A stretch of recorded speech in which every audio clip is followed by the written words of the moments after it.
Hello guys, हमारे channel पर आपका स्वागत है। अगर आपको वीडियोस पसंद आ रही हैं तो प्लीज़ लाइक करें, कमेंट करें और शेयर करें। अगर आपने चैनल को अभी तक सब्सक्राइब नहीं किया है तो प्लीज़ चैनल को सब्सक्राइब करें। काफ़ी देर बाद धनंजय और उनके साथ एक लेडी वहाँ पर आते हैं। आहान उस लेडी को तो नहीं जानता है, पर धनंजय को देखकर वो बहुत खुश हो जाता है। दोनों जब मिलते हैं तब धनंजय उससे उसके मार्शल आर्ट्स के बारे में पूछते हैं। आहान भी उन्हें रिटर्निंग हार्ट बुक के बारे में बताता है। बातों बातों में आहान उस लेडी के बारे में भी उनसे पूछता है। दोनों के एक्सप्रेशन देखकर आहान समझ जाता है कि उन दोनों ने आपस में कोई शर्त लगाई थी। आहान जब उनसे सवाल करता है तब वो बताते हैं कि वो लेडी नहीं चाहती थी कि वो उन दोनों का इंट्रोडक्शन करवाए। आहान ने कहा, आप अभी भी हमारा इंट्रोडक्शन नहीं करवाएंगे? धनंजय ने कहा, तुम खुद पूछ लो। आहान ने उस लेडी की तरफ देखा। उसे देखकर ऐसा लग रहा था जैसे वो अपना नाम नहीं बताएगी, पर फिर भी आहान ने ट्राई किया और कहा, मिस, क्या मैं आपका नाम जान सकता हूँ? उसने उसे घूरा और फिर कहा, मोहिता। वो लेडी बिल्कुल वैसी थी जैसा आहान ने सोचा था। वो ज़्यादा किसी से बात नहीं करती थी और थोड़ा एरोगेंट भी थी, पर उसे उसका नाम उसकी पर्सनैलिटी से मैच होता नहीं लग रहा था। उसने कहा, यह नाम आप पर ज़्यादा सूट नहीं करता है। ये सुनकर धनंजय हैरान हो गए थे और उन्होंने कहा, ये इसका असली नाम नहीं है। ये नाम तो मैंने इसे दिया था। इसका असली नाम। वो अपनी बात पूरी कर पाते उससे पहले ही मोहिता ने कहा, आपको सबको सब बातें बताना ज़रूरी है क्या? मोहिता की ये बात सुनकर वो बिल्कुल चुप हो गए थे। आहान बहुत उत्सुकता से उसका असली नाम सुनने के लिए इंतज़ार कर रहा था, पर उसने कुछ नहीं कहा। आहान हेल्पलेस था और वो समझ गया था कि अब उसे उसका असली नाम नहीं पता चलेगा। आहान ने वहाँ पर बहुत शांति हो गई। बारिश की बूंदों की आवाज़ भी साफ सुनाई दे रही थी। उन्हें वहाँ बैठे हुए बहुत देर हो गई थी। फिर भी धनंजय ने अब तक नहीं बताया था कि वो आहान से क्यों मिलना चाहते थे। आहान को लगा कि वो उससे इस बारे में बात करने में अनकम्फर्टेबल फील कर रहे थे, इसलिए उसने खुद ही पूछना ठीक समझा। उसने पूछा, सर, आप मुझसे क्यों मिलना चाहते थे? अगर आप नहीं बताएंगे तो हम ऐसे ही बैठे रहेंगे और इस बारे में बात ही नहीं कर पाएंगे। वो आहान की बात सुनकर एम्बैरस हो गए। उन्होंने कहा, मैं तुम्हारे पूछने का इंतज़ार ही कर रहा था। आहान ने कहा, अब तो मैंने पूछ लिया है, तो आप मुझसे इस बारे में बात कर सकते हैं। धनंजय ने बारिश की बूंदों को देखा और कहा, मैं तुमसे इसलिए मिलना चाहता था क्योंकि मैं चाहता हूँ कि तुम मेरे लिए किसी को ढूंढो। आहान बहुत क्यूरियस हो गया और उसने पूछा, और वो कौन है? उन्होंने अभी भी सही जवाब नहीं दिया और कहा, तुम उसे अच्छी तरह जानते हो। आहान ने कहा, सर, अगर आप सीधा जवाब नहीं देंगे तो मुझे कैसे पता चलेगा? धनंजय ने फाइनली एक गहरी सांस ली और कहा, मैं जानता हूँ तुम कपीश को जानते हो और वो तुम्हारा बहुत अच्छा दोस्त भी है। मैं उसके बारे में बात कर रहा हूँ। आहान ये बात सुनकर हैरान हो गया था। उसे नहीं पता था कि वो उसे कपीश के बारे में बात करने के लिए मिलना चाहते थे। उसने पूछा, आप उसके बारे में बात क्यों करना चाहते हैं? ये बोलने के बाद आहान समझ गया था कि अब वो इस मैटर में फंस चुका है, पर धनंजय ग्रैंड मास्टर थे, इसलिए उनके सामने वो कुछ नहीं बोल सकता था। धनंजय ने कहा, मैं बस कुछ लोगों की मदद करना चाहता हूँ। तुम्हारा और कपीस का जो रिश्ता है, तुम उनकी मदद कर सकते हो। तुम्हारे लिए ज़्यादा मुश्किल नहीं होगा। आहान को समझ नहीं आ रहा था कि वो क्या जवाब दे। उसने न हाँ कहा और न ही ना कहा। धनंजय ने कहा, वो लोग मुझसे बहुत मदद मांग रहे थे, मैं उन्हें मना नहीं कर पाया। अब अगर मैंने उनकी मदद नहीं की तो फिर वो बुरा मान जाएंगे और मुझे बहुत बुरा लगेगा। अगर ऐसा हो गया तो फिर मुझसे बड़ा पापी कोई नहीं होगा। मैं ऐसा नहीं कर सकता, पर तुम कर सकते हो। मुझे तुम्हारे और कपीस के रिश्ते के बारे में पता है। आहान ने कुछ सोचा और कहा, आप सही कह रहे हैं। मेरा और कपीस का रिश्ता बहुत अलग है। हम दोनों बहुत अच्छे दोस्त हैं, पर मैंने उसके साथ कभी बिजनेस के बारे में बात नहीं की है। अगर मैंने अब जाकर उससे इस बारे में बात की तो हो सकता है कि वो मेरी बात ना सुने। धनंजय ने कहा, मैं समझता हूँ, पर तुम अपनी तरफ से पूरी कोशिश करना और अगर वो नहीं माना तो मैं उन लोगों को सच बता दूंगा। मैं बस उनकी मदद ही कर सकता हूँ। ये बात सुनकर आहान अब उन्हें मना नहीं कर सकता था। वो बड़े थे और ग्रैंड मास्टर लेवल पर भी थे, इसलिए वो मना नहीं कर सकता था। आहान ने धीरे से कहा, ठीक है, फिर मैं अपनी पूरी कोशिश करूँगा, पर मैं कोई गारंटी नहीं दे सकता। धनंजय ने कुछ नहीं कहा और बस आहान को देखकर मुस्कुराने लगे। अभी भी हल्की हल्की बारिश हो रही थी और काफ़ी कीचड़ हो गई थी। वो लोग कुछ देर वहाँ बैठे रहे। थोड़ी देर बाद धनंजय ने कहा, बुढ़ापे में थोड़ी सी भी बॉडी हिलाना बहुत मुश्किल हो जाता है। जब तुमसे सारी बात हो गई है तो अब मुझे चलना चाहिए। जब उन्होंने ये बात कही तब अहान हड़बड़ा कर उठा। वो उन्हें छोड़ने जाना चाहता था, पर धनंजय ने उसे रोका और कहा, इसकी कोई ज़रूरत नहीं है, तुम मेरी मदद कर रहे हो, यही मेरे लिए बहुत बड़ी बात है। अहान जानता था कि वो आदमी ज़्यादा कुछ कहना नहीं चाहता था। वो हमेशा से बहुत स्ट्रांग रहे थे और किसी की मदद नहीं लेते थे, पर इस बार उन्हें अहान से मदद लेनी पड़ी थी। धनंजय ने अहान से ऐसे लोगों के लिए मदद मांगी थी जिन्हें वो जानता भी नहीं था। उसके ऊपर से अहान उनका जूनियर भी था। उनके वहाँ से जाने के बाद अहान हेल्पलेसली बैठा था। वो उन्हें जाते हुए देख रहा था। इतनी उम्र होने के बाद भी धनंजय का पोस्चर बहुत अच्छा था। वो बिना किसी सहारे के चल रहे थे। मोहिता उनके साथ भी, फिर भी ऐसा लग रहा था जैसे वो बहुत अकेले थे। अहान बैठा बैठा सोच रहा था कि अभी क्या हुआ था। वो कपीस से आराम से बात कर सकता था। उसने भले ही कभी उसके बारे में बात नहीं की हो, पर वो जानता था कि वो कपीस से इस बारे में बात कर सकता था। उसे समझ नहीं आ रहा था कि अगर उसने उसके इस बारे में बात की तो वो कैसे रिएक्ट करेगा और उनके रिश्ते पर क्या असर पड़ेगा। ये बात बहुत अलग थी, इसलिए अहान उसके बारे में डिसाइड नहीं कर पा रहा था। वो जब उसके बारे में सोच रहा था तभी उसका फ़ोन बजने लगा। अहान ने सोचा कि शायद कपीस ने उसे कॉल बैक किया होगा, पर जब उसने फ़ोन निकाला तब उसे नज़र आया कि वो कपीस नहीं बल्कि दिशा का कॉल था। कल मीटिंग के बाद अहान ने उसे अपना नंबर दिया था और कहा था कि अगर कोई भी बात हो तो वो उसे कॉल कर सकती है, पर वो इस वक्त क्यों कॉल कर रही थी ये अहान को समझ नहीं आ रहा था। वो बहुत क्यूरियस था। उसने जैसे ही फ़ोन उठाया सामने से एक आदमी की आवाज़ आई। उसने कहा, हेलो। अहान हैरान हो गया। उसने पूछा, तुम कौन हो? दिशा कहाँ है? उस आदमी ने कहा, तुम मेरी आवाज़ नहीं पहचान रहे? अहान को लग रहा था कि उसने ये आवाज़ पहले कभी सुनी थी, पर कहाँ ये उसे समझ नहीं आ रहा था। अचानक से उसे कल की याद आई और फिर उसे विकास भंसाली की याद आई। उसने तुरंत कहा, क्या चाहिए तुम्हें? चुपचाप दिशा को छोड़ दो वरना मुझसे बुरा कोई नहीं होगा। मैं तुम्हें छोड़ूंगा नहीं। विकास हंसने लगा और उसने कहा, तुम अभी भी मेरे साथ इस टोन में बात कर रहे हो? तुम्हें नहीं लगता कि मैं दिशा को कुछ कर दूंगा? तुम खुद सोचो, अभी मेरे हाथ में चाकू है। अहान घबरा गया। उसे डर था कि कहीं वो सच में दिशा को कोई नुकसान ना पहुंचा दे। उसने कहा, तुम्हें क्या चाहिए मुझे बताओ, मैं कुछ भी करूंगा। विकास ने कहा, मैं इसे किडनैप नहीं करना चाहता था, पर जो तुमने कल इतने लोगों के सामने किया, मैं भी वो कैसे बर्दाश्त कर सकता था। इतने लोगों के सामने मेरी इंसल्ट हुई थी, तो मुझे भी तो कुछ करना ही था ना। अहान इस वक्त उसकी ये सारी बातें नहीं सुनना चाहता था। उसने कहा, तुम्हें क्या चाहिए? अगर तुम्हें पैसे चाहिए तो वो मैं तुम्हें देने के लिए तैयार हूँ, बस तुम उसे कोई नुकसान मत पहुँचाना। पर विकास ने कहा, नहीं, मुझे पैसे नहीं चाहिए। मैं बस चाहता हूँ कि तुम मान लो कि मैं ज़्यादा पावरफुल हूँ और तुम मेरे सामने कुछ भी नहीं हो। ये सुनकर अहान चिड़चिड़ा हो गया। वो ऐसा कुछ करना नहीं चाहता था, पर दिशा उसके पास थी। पर अहान को समझ नहीं आ रहा था कि विकास उससे ऐसा क्यों सुनना चाहता था। उसे समझ नहीं आ रहा था कि वो दिशा को किडनैप करने का रिस्क ऐसे ही क्यों ले रहा था। वो चाहे कितना भी सोच ले, उसे ये समझ नहीं आ रहा था। अगर उसे पैसा नहीं चाहिए होता तो वो उनके ऑफिस भी नहीं आता। अहान जानता था कि उसे पैसों की ज़रूरत थी, इसलिए वो ये मौका हाथ से जाने नहीं दे सकता था। अहान ने अपने आप को शांत किया। वो जान गया था कि चीज़ें जैसी दिखाई दे रही थी वैसी नहीं थी। अहान ने नाटक करना शुरू किया, मैं प्लीज़ केस पागल। ये सुनकर विकास नाराज़ हो गया था और उसे कहा, क्या हुआ, तुम ऐसे बात क्यों कर रहे हो? अहान ने फिर से कहा, मैसेज नंबर प्लीज़। जैसे वो ये बात बोल रहा था उसने फ़ोन रख दिया। वो बस विकास का रिएक्शन देखना चाहता था। वो जानना चाहता था कि दिशा ठीक थी या नहीं थी। उसे कुछ डाउट हो गया था। फ़ोन रखने के बाद उसने तुरंत कंपनी के लैंडलाइन पर कॉल किया। जैसे ही उसने कॉल किया किसी ने कॉल उठा लिया। सामने से आवाज़ आई, hello, may I know who is calling. Ahaan ने कहा, मुझे दिशा का पता चल गया है। मैं हान रायज़ादा बोल रहा हूँ, जो कल आपकी कंपनी में आया था। ये बात सुनकर वो हैरान हो गया। उसने कुछ सोचा और कहा, प्लीज़ वेट सर, मैं अभी दिशा मैम को कॉल करता हूँ। ये सुनने के बाद अहान काफ़ी रिलैक्स हो गया।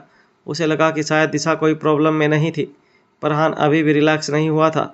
वो एक बार दिशा की आवाज़ सुन लेता तो उसे सुकून महसूस होता। कुछ पल बाद अहान को दिशा की आवाज़ सुनाई दी। उसने कहा, अहान सर। अहान ने चैन की सांस ली और कहा, हाँ मैं ही हूँ। दिशा ने कहा, सर क्या आपको मुझसे कुछ चाहिए? आहान ने तुरंत पूछा, आपका फ़ोन कहाँ है? दिशा ये सुनकर हैरान हो गई। उसे समझ नहीं आ रहा था आहान ऐसा सवाल क्यों कर रहा था। उसने कहा, शायद मैं फ़ोन घर पर भूल गई हूँ। आहान को तुरंत एहसास हो गया था कि क्या हुआ होगा। जरूर वो लोग दिशा के घर में घुस गए होंगे और उसका फ़ोन चोरी कर लिया होगा। आहान ने कहा, मुझे अपने घर का एड्रेस दो। उसे उसका घर का एड्रेस मांगना अच्छा नहीं लग रहा था, पर सेफ्टी के लिए उसने मांग लिया था। जब दिशा ने यह बात सुनी तब वो हैरान हो गई थी। उसे नहीं पता था कि आहान उसके घर का एड्रेस क्यों मांग रहा था। उसने परेशान होते हुए कहा, सर मैं आपको अपने घर का एड्रेस कैसे दे सकती हूँ? अगर सनाया मैम को पता चल गया तो वो क्या सोचेंगी? आहान उसकी बात समझता था, इसलिए उसने कहा, वो कुछ नहीं सोचेगी। मुझे कुछ ज़रूरी मैटर से डील करना है, इसलिए जल्दी अपने घर का एड्रेस दो। दिशा कुछ सोचने लगी। वो आहान के कैरेक्टर को जानती थी और उसके हिसाब से आहान एक अच्छा इंसान था, इसलिए उसने उसे अपना एड्रेस दे दिया। वो उससे सवाल करना चाहती थी, पर इतने में आहान ने फ़ोन रख दिया था। दिशा डिसअपॉइंटमेंट में फ़ोन रख देख रही थी। उसके दिमाग में बहुत सारे सवाल चल रहे थे। उसने अपने दिमाग में ख्याली पुलाव भी बनाना शुरू कर दिया था। उसे लगा कि शायद आहान उसे कोई सरप्राइज़ देगा। वो जब ये सब सोच रही थी तब जो आदमी फ़ोन लेकर उसके आहान की बात करवाने आया था वो उसे घूर रहा था। इसका अचानक से दिशा को एहसास हुआ और उसे याद आ गया कि आहान और उसके बीच में क्या बात हुई थी, इसलिए वो चुपचाप उसे फ़ोन देकर वहाँ से चली गई। एक मिसअंडरस्टैंडिंग की वजह से कंपनी में सब लोग गॉसिप करने लगे। आहान को ऑब्वियसली इन सब बातों के बारे में पता ही नहीं था। उसे तो जैसे ही दिशा का एड्रेस मिला वो वहाँ पहुँच गया। उसने देखा कि दिशा का घर एक बहुत पास एरिया में था। वहाँ पर बहुत सारी हाई राइज बिल्डिंग थी, जिसमें से एक में दिशा का फ्लैट था। आहान सोच रहा था कि कोई वहाँ कैसे पहुँच सकता था। वहाँ की सिक्योरिटी काफ़ी अच्छी थी और लॉक्स भी बहुत सिक्योर थे, पर जो हुआ था वो उसके सामने था, इसलिए उसने इसके बारे में ज़्यादा नहीं सोचा और दिशा की बिल्डिंग के लिफ्ट में घुस गया। वो उसके फ्लोर पर पहुंचा और उसने देखा कि उसके घर का दरवाज़ा बंद था। उसने दरवाजे पर कान लगाया और कुछ सुनने की कोशिश की। आहान को एहसास हुआ कि कोई अंदर है, इसलिए उसने दरवाज़ा नॉक किया, पर कोई बाहर नहीं आया। आहान जानता था कि ऐसा ही होगा, क्योंकि शायद वो लोग घबरा गए होंगे। उसने 3-4 बार और नॉक किया और फिर उसने नॉक करना बंद कर दिया। उसे लगा कि इस तरह अंदर मौजूद लोग क्यूरियस हो जाएंगे कि कोई बाहर है या नहीं। कुछ देर बाद फाइनली किसी ने दरवाज़ा खोला। जैसे ही वो लड़का बाहर आया, आहान ने उसका हाथ पकड़ लिया और उसका हाथ मोड़कर उसे दीवार से सटा दिया। उसके बाद आहान ने घर के अंदर झांका।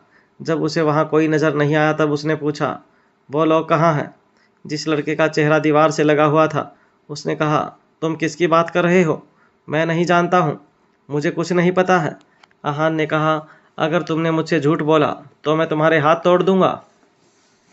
इतने बोलने के बाद आहान ने अपनी थोड़ी सी और ताकत लगाई और वो लड़का ज़ोर से रोने लगा और चिल्लाने लगा। उसने रोते हुए कहा, बताता हूँ बताता हूँ। आहान ने कहा, बताओ कहाँ गए वो लोग? इतना बोलने के बाद आहान ने अपनी पकड़ थोड़ी ढीली कर दी। उस लड़के ने कहा, जब मैं यहाँ आया था तब घर का दरवाज़ा खुला हुआ था, मैंने यहाँ पर किसी को नहीं देखा था। आहान को लगा कि वो बातें छुपा रहा है, इसलिए उसने फिर से जोर लगाया। उसने कहा, झूठ बोलोगे? उस लड़के ने कहा, मैं झूठ नहीं बोल रहा हूँ, सच कह रहा हूँ। मैं तो बस देख रहा था, मैंने यहाँ से कुछ नहीं लिया है। आहान ने एक पल के लिए सोचा कि शायद वो सच कह रहा था, क्योंकि वो ये सारी बातें दर्द में बोल रहा था। आहान के जोर की वजह से उसकी आंखों में आंसू आ गए थे। आहान थोड़ा रिलैक्स हुआ और उसने पूछा, जब तुम यहाँ आए थे तब दरवाज़ा खुला हुआ था? उस लड़के ने अभी भी वही जवाब दिया जो उसने पहले दिया था। आहान बस यही सोच पा रहा था कि वो लोग वहाँ से भाग गए होंगे। जब उसने उनके नॉक की सीरियसली नहीं लिया तो उन्हें भी कुछ गड़बड़ लगी होगी और इसलिए वो हड़बड़ी में घर का दरवाज़ा खुला छोड़कर ही भाग गए होंगे। और उसके सामने जो लड़का खड़ा है वो बस एक मामूली सा चोर है। जब वो विकास का आदमी नहीं था तो आहान ने उसके सिर पर मारा और कहा, अगर अगली बार ऐसा कुछ किया ना तो मैं पुलिस में कंप्लेंट कर दूंगा। उस लड़के ने कहा, नहीं नहीं, मैं आगे से ऐसा कुछ नहीं करूंगा। इतना कहने के बाद वो वहाँ से भाग गया। उसके जाने के बाद आहान घर में घुसा और उसने दरवाज़ा बंद कर लिया। वो जब लिविंग रूम में आया तब उसने देखा कि वहाँ पर सब कुछ ठीक था, पर जब वो दिशा के बेडरूम में गया तो वहाँ पर कुछ अजीब था। उसे वहाँ पर एक काले रंग की पॉलीथीन नज़र आई। जब उसने उसकी तरफ गौर से देखा तो एक सांप उसमें से मुंह निकाल रहा था। वो सांप जहरीला नहीं था, पर उसे देखकर कोई भी डर सकता था। ऐसा लग रहा था जैसे वो लोग दिशा को मारना नहीं चाहते थे, पर उसे डराना जरूर चाहते थे। आहान ने जैसे ही वो देखा, वो तुरंत उसकी तरफ लपका और उसने उसे पकड़ के उस पॉलीथीन बैग में डाल दिया। तभी उसने देखा कि उसमें बहुत सारे सांप थे जो रेंग रहे थे। अगर दिशा ये देख लेती तो सच में बहुत डर जाती, पर अब जब वो वहाँ आ गया था तो वो ऐसा नहीं होने देने वाला था। आहान ने पॉलीथीन बैग को अच्छे से बंद कर दिया और फिर रूम में ढूंढने लगा। उसे एक और सांप वार्डरोब में मिला था। आहान बहुत ध्यान से ढूंढ रहा था, इसलिए दिशा का रूम तहस नहस हो गया था, पर उसे और कोई सांप नहीं मिला। फाइनली अब जब वहाँ कोई सांप नहीं था तो आहान ने चैन की सांस ली। उसे विकास और उसके आदमियों पर बहुत गुस्सा आ रहा था। उसने कभी नहीं सोचा था कि वो लोग ऐसी हरकत करेंगे। वो अब उन्हें छोड़ने वाला नहीं था। यहाँ से जाने के बाद वो उन लोगों को ढूंढकर उन्हें अच्छा सबक सिखाने वाला था। जब वो वहाँ से निकलने वाला था तब दिशा उसके सामने खड़ी थी। उसके चेहरे का रंग उड़ा हुआ था और वो सोच रही थी कि आहान उसके घर में घुसकर कुछ करने की कोशिश कर रहा था। वो सुबह से ऑफिस में थी और आहान को एड्रेस देने के बाद वो कुछ करना नहीं चाहती थी। उसने इस बारे में ज़्यादा नहीं सोचा था, पर फिर उसे एहसास हुआ कि उसका फ़ोन उसके पास नहीं था और उसे उसकी ज़रूरत थी, इसलिए वो घर आ गई थी। उसने सोचा कि साथ में वो ये भी देख लेगी कि आहान उसके घर में था या नहीं और आखिर चल क्या रहा था। पर जब वो लिफ्ट से बाहर निकली तब उसे कुछ गड़बड़ नहीं लगी, इसलिए उसने सोचा कि शायद आहान ने ऐसे ही पूछा होगा। पर जब उसने दरवाज़ा खोला और देखा कि आहान काले रंग की पॉलीथीन के साथ उसके बेडरूम से बाहर आ रहा था, तब वो हैरान हो गई थी। दिशा को नज़र आ रहा था कि उसका बेडरूम तहस नहस हो चुका था। ये सब देखकर उसे लग रहा था जैसे आहान ही चोर था। दिशा ने ज़्यादा नहीं सोचा और साइड में रखे शोपीस को उठाकर आहान की तरफ फेंका। आहान के रिफ्लेक्सेस बहुत फास्ट थे, इसलिए उसने तुरंत उस शोपीस को पकड़ लिया और कहा, दिशा, ये आप क्या कर रही है? मेरी बात सुनिए। पर दिशा ने कुछ नहीं सुना और वहाँ पड़ा दूसरा सामान उठाकर उसकी तरफ फेंका। आहान के दोनों हाथ में सामान था, इसलिए उसे पकड़ नहीं पाया और उसने डॉज कर दिया। वो शोपीस ज़मीन पर गिरकर टूट गया। आहान ने कहा, जैसा आप समझ रही हैं वैसा कुछ नहीं है, मेरी बात तो सुनिए। वहाँ पर मारने के लिए अब और कुछ नहीं था, इसलिए दिशा रुक गई। आहान को जैसे ही मौका मिला उसने कहा, दिशा, मेरी बात सुनिए। जैसा आप सोच रही हैं वैसा कुछ नहीं है, मैं यहाँ कुछ लेने नहीं आया हूँ। दिशा ने कहा, आप अभी मेरे बेडरूम से निकले हैं जो तहस नहस हो चुका है और आपके हाथ में ये ब्लैक पॉलीथीन है, तो फिर मैं क्या गलत सोच रही हूँ? आपने चोरी की है। मैं आपको अच्छा इंसान समझती थी, पर आप ऐसे होंगे मैंने नहीं सोचा था। आहान ने कहा, मैं अच्छा इंसान ही हूँ, मैं यहाँ पर चोर को पकड़ने आया था। दिशा ने कहा, अच्छा, तो फिर कहाँ है चोर? मुझे क्यों नहीं दिखाई दे रहा? मुझे तो लगता है कि आप ही चोर हो। आहान बहुत हेल्पलेस फील कर रहा था। उसे समझ नहीं आ रहा था कि वो दिशा को कैसे यकीन दिलाए। वो बहुत गुस्से में लग रही थी और आहान की बात मानने के लिए तैयार नहीं थी। उसने कुछ सोचा और कहा, आपको मुझ पर डाउट इस पॉलीथीन की वजह से है ना? आप खुद आकर देख लो कि इसमें क्या है, आपको पता चल जाएगा कि मैंने चोरी की है या नहीं। दिशा मना करना चाहती थी, क्योंकि उसे समझ नहीं आ रहा था कि आहान ने ऐसा क्या लिया था जो उसे काली पॉलीथीन का इस्तेमाल करना पड़ा। पर उसके दिल में अभी भी आहान से कुछ उम्मीदें थी, इसलिए वो कुछ सोचने लगी। उसके बाद उसने आहान को देखा और धीरे धीरे चलकर उसकी तरफ आने लगी। आहान ने पहले ही गांठ खोल दी थी और उसे सांप हिलते हुए नजर आ रहे थे। कुछ अपने फन फैलाए हुए थे तो कुछ बस ऐसे ही पॉलीथीन में रेंग रहे थे। ये सब बहुत डरावना था। दिशा दूर खड़ी थी, इसलिए उसे पॉलीथीन में क्या था वो नज़र नहीं आ रहा था, पर जैसे जैसे वो आगे बढ़ रही थी उसे दिख रहा था कि पॉलीथीन में कुछ हिल रहा है। उसे समझ नहीं आ रहा था कि उसमें ऐसा क्या था। उसने आहान को देखा। वो समझाना चाहती थी कि वो पॉलीथीन खुद हिल रही थी या फिर आहान कुछ कर रहा था। आहान के चेहरे पर सिर्फ हेल्पलेस रिएक्शन था और वह इंतज़ार कर रहा था कि दिशा उस पॉलीथीन में देखे। उन्हें खुले में देखकर भी दिशा उतना ही डरती जितना उस पॉलीथीन में इतने सारे सांपों को एक साथ देखकर डरती। पर आहान को अभी इन सब से कोई मतलब नहीं था। वो बस अपने आप को इनोसेंट साबित करना चाहता था। जब दिशा उसके पास आई और उसने पॉलीथीन में देखा तो अचानक से एक सांप ने मुंह बाहर निकाला और फन फैलाकर खड़ा हो गया। दिशा ये देखकर बहुत डर गई और घबराहट में ज़मीन पर गिर गई। आहान उसकी मदद करने के लिए आगे आया ही था कि इतने में दिशा चिल्लाई, नहीं, मेरे पास मत आओ, वहीं खड़े रहो। आहान वहीं रुक गया। दिशा ने गुस्से में उसकी तरफ देखा और कहा, आप ये मेरे घर पर क्यों लाए हैं? आहान ने कहा, इन्हें मैं नहीं लाया हूँ, ये मुझे आपके बेडरूम में मिले, वरना आपका बेडरूम इतना ख़राब क्यों होता? दिशा को समझ नहीं आ रहा था कि उसे उसकी इस बात पर भरोसा करना चाहिए या फिर नहीं। उसने पूछा, आप मुझसे झूठ तो नहीं बोल रहे हैं ना? अहान ने कहा, मैं आपसे झूठ क्यों बोलूँगा? अगर मुझे ये आपके घर में छोड़ने होते तो मैं रूम से बाहर नहीं रहा होता बल्कि अंदर जा रहा होता। दिशा ने कुछ सोचा। अहान जो कह रहा था वो सच था। वो अभी भी डरी हुई थी, इसलिए उसने कहा, प्लीज़ आप उन्हें फेंक दो। अहान ने कहा, ठीक है, मैं इन्हें फेंक कर आता हूँ। आप अपने आप को संभालो, मैं कुछ खाने के लिए लेकर आता हूँ। दिशा ने कहा, मुझे कुछ नहीं चाहिए, आप बस इन्हें यहाँ से दूर ले जाओ। इतना कहते हुए दिशा उठी और अपने रूम में चली गई। पहले अहान उन सांपों को सही जगह छोड़ कर आया और फिर आकर दिशा के लिए कुछ बनाने लगा। जब तक दिशा फ्रेश होकर आई तब तक अहान ने भी डिश बना ली थी। दिशा अभी ऑफिस से आई थी और अहान ने भी बहुत देर से कुछ खाया नहीं था, इसलिए दोनों खाने बैठ गए। जब दिशा ने पहला बाइट लिया तो अहान ने पूछा, कैसा है? दिशा ने कहा, बहुत अच्छा है, मुझे नहीं पता था आप इतने अच्छे कुक भी हैं। अहान ने कुछ नहीं कहा और बस स्माइल करने लगा। इसके बाद दिशा ने पूछा, वो सांप यहाँ पर आए कैसे? यहाँ एग्जैक्टली चल क्या रहा था? अहान दिशा को सच बताकर डराना नहीं चाहता था, पर वो जानता था कि अगर उसने सच नहीं बताया तो दिशा परेशान रहेगी और उस पर शक करती रहेगी। इसके अलावा उसे ये भी नहीं पता था कि वो लोग वापस आएंगे या नहीं। अहान ने घर का लॉक चेंज करवाने का फैसला तो ले लिया था। उसने कुछ सोचा और कहा, यह सब विकास और उसके आदमियों का किया धरा है। मुझे नहीं पता कि वो अंदर कैसे घुसे, पर मैं जब यहाँ आया तब वो लोग भाग चुके थे। ये सुनकर दिशा के चेहरे के एक्सप्रेशन बदल गए थे। उसने अहान से कहा, उन्होंने ऐसा किया? वो लोग इतना नीचे कैसे गिर सकते हैं? अहान ने कहा, शायद उन्होंने ये सब कल की वजह से किया हो। कल उनकी बहुत बेइज्जती हो गई थी। उन्हें बदला लेने के लिए कुछ तो करना ही था, इसलिए उन्होंने आपको निशाना बनाया। दिशा उसकी बात समझती थी, इसलिए उसने कुछ नहीं कहा, बस अहान की बात सुनने लगी। कुछ सोचने के बाद अहान ने कहा, आज आप अपने घर मत रुको। आज की रात आपके लिए होटल में रहना सही होगा। जब लॉक चेंज हो जाएगा तब आप वापस आ सकती हैं। दिशा थोड़ा हिचकिचा रही थी, पर वो जानती थी कि उसकी सेफ्टी के लिए ये बहुत ज़रूरी था। उसने कहा, पर मैं कहाँ और कौन से होटल में जाऊंगी? अहान ने सोचा कि अगर दिशा किसी होटल में अकेले गई और विकास उसका पीछा कर रहा हो तो उसके लिए खतरा हो सकता है। उसने कहा, अगर आपको कोई प्रॉब्लम ना हो तो आप मेरे होटल चल सकती हैं। इस तरह आप मेरे पास रहेंगी और अगर कोई प्रॉब्लम हुई तो मैं उसे हैंडल कर लूँगा। दिशा ने उसे देखा। वो सोच रही थी कि अगर वो अहान के ज़्यादा करीब रही और ये बात ऑफिस में पता चल गई तो सब उन्हें गलत समझेंगे और गॉसिप करेंगे। इस बात की परेशानी उसके चेहरे पर साफ नज़र आ रही थी। ये देखकर अहान ने पूछा, क्या हुआ? उसकी आवाज़ सुनकर दिशा हड़बड़ा गई और उसने कहा, कुछ नहीं, आपके होटल ही चलते हैं। अहान ने कुछ नहीं कहा। दिशा अपने रूम में गई और अपने बैग में कुछ कपड़े लेकर आ गई।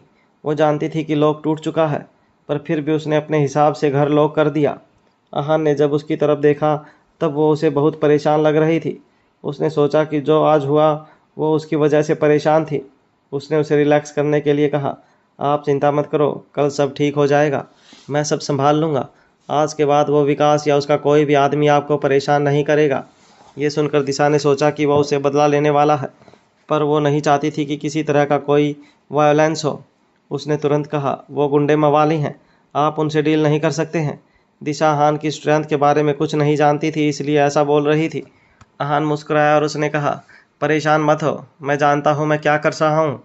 मैं अपने आप को किसी के खतरे में नहीं डालूंगा। अहान ने भले ही ये बात बोल दी थी, पर दिशा अभी भी परेशान थी, पर साथ ही में वो खुश भी थी कि अहान को उसकी सेफ्टी की चिंता थी। उसे लगा कि वो अहान पर भरोसा कर सकती है। शायद अहान के पास ये प्रॉब्लम सॉल्व करने का तरीका था। बोलते बोलते वो बाहर आ गए थे और दिशा की कार में बैठ गए थे। जब वो होटल पहुंचे तब बहुत अंधेरा हो चुका था। अहान ने दिशा के लिए अपने रूम के पास वाला रूम ही बुक किया था। बहुत रात हो चुकी थी, इसलिए वो चाहता था कि वो और दिशा आराम कर लें। अहान बहुत थक चुका था। उसे आज सिर्फ दिशा के मैटर के बारे में नहीं सोचना था, बल्कि धनंजय और कपीस के बारे में भी सोचना था। उसके दिमाग में इस वक्त बहुत कुछ चल रहा था। उसे समझ नहीं आ रहा था कि वो कपीस से बातें कैसे शुरू करेगा। जब वो उसके बारे में सोच रहा था तब उसका फ़ोन बजने लगा। सुबह से वो जिसके बारे में सोच रहा था उसका कॉल अब आया था। अहान ने देखा कि कॉल कपीश का था। जैसे ही उसने फ़ोन उठाया, कपीश ने कहा, सॉरी भाई, मेरा फ़ोन मेरे पास नहीं था, अभी देखा कि तुम्हारा कॉल आया हुआ है। कपीश अहान को समझाने की कोशिश कर रहा था। अहान ने कहा, इट्स ओके, कपीस ने कहा, वैसे तुमने सुबह कॉल क्यों किया था? कपीस को लगा कि वो बात भूल गया होगा और वो वापस मनाली जा रहा होगा, इसलिए जाने से पहले उसे बात करना चाहता होगा। उसे लगा कि कोई इम्पोर्टेंट बात नहीं होगी। पर अहान ने कहा, अगर तुम फ्री हो तो क्या हम मिल सकते हैं? ये सुनकर कपीस चौंक गया। उसे समझ नहीं आ रहा था कि अहान ने सीधा ये बात क्यों बोली। उसे लगा कि वो उससे कुछ बात करना चाहता था और ये बात उसे ही रिलेटेड थी। पर फिर वो हंसा और उसने कहा, बिल्कुल मिल सकते हैं, पर इस बार ट्रीट तुम दोगे? अहान मान गया। उसने एक बार का एड्रेस बताया और फिर फ़ोन रख दिया। होटल से निकलने से पहले अहान ने सोचा कि वो दिशा से मिलेगा और उसे इन्फॉर्म करेगा, साथ ही उसे बोलेगा कि वो कहीं बाहर ना निकले। उसने दिशा के दरवाजे पर नॉक किया। कुछ देर बाद दिशा ने दरवाज़ा खोला। उसने बहुत कैजुअल नाइट सूट पहना हुआ था। उसने कहा, क्या बात है? अहान ने कहा, मैं तुम्हें ये बताने आया हूँ कि मैं किसी काम से बाहर जा रहा हूँ। दिशा घबरा गई क्योंकि उसे लगा कि वो उन लोगों को ढूंढने जा रहा है। उसने परेशान होते हुए कहा, क्या आप इस वक्त उन लोगों को ढूंढने जा रहे हैं? अहान समझ गया कि दिशा को कोई गलतफहमी हो गई है। उसने तुरंत कहा, नहीं नहीं, मैं उन्हें ढूंढने नहीं जा रहा हूँ, मैं तो बस अपने दोस्त से मिलने जा रहा हूँ। ये सुनकर दिशा ने चैन की सांस ली। ये देखकर अहान ने कहा, आप अपना ख्याल रखना और किसी अनजान के लिए दरवाज़ा मत खोलना। दिशा मान गई और उसने कहा, आप भी ध्यान रखना। होटल से निकलने के बाद अहान बार में पहुंच गया और उसने देखा कि कपीस पहले से वहां पर था। जैसे ही वो उसके पास पहुंचा, उसने कहा, तुम इतना जल्दी कैसे पहुंच गए? ट्रीट सुनकर बहुत खुश हो गए थे क्या?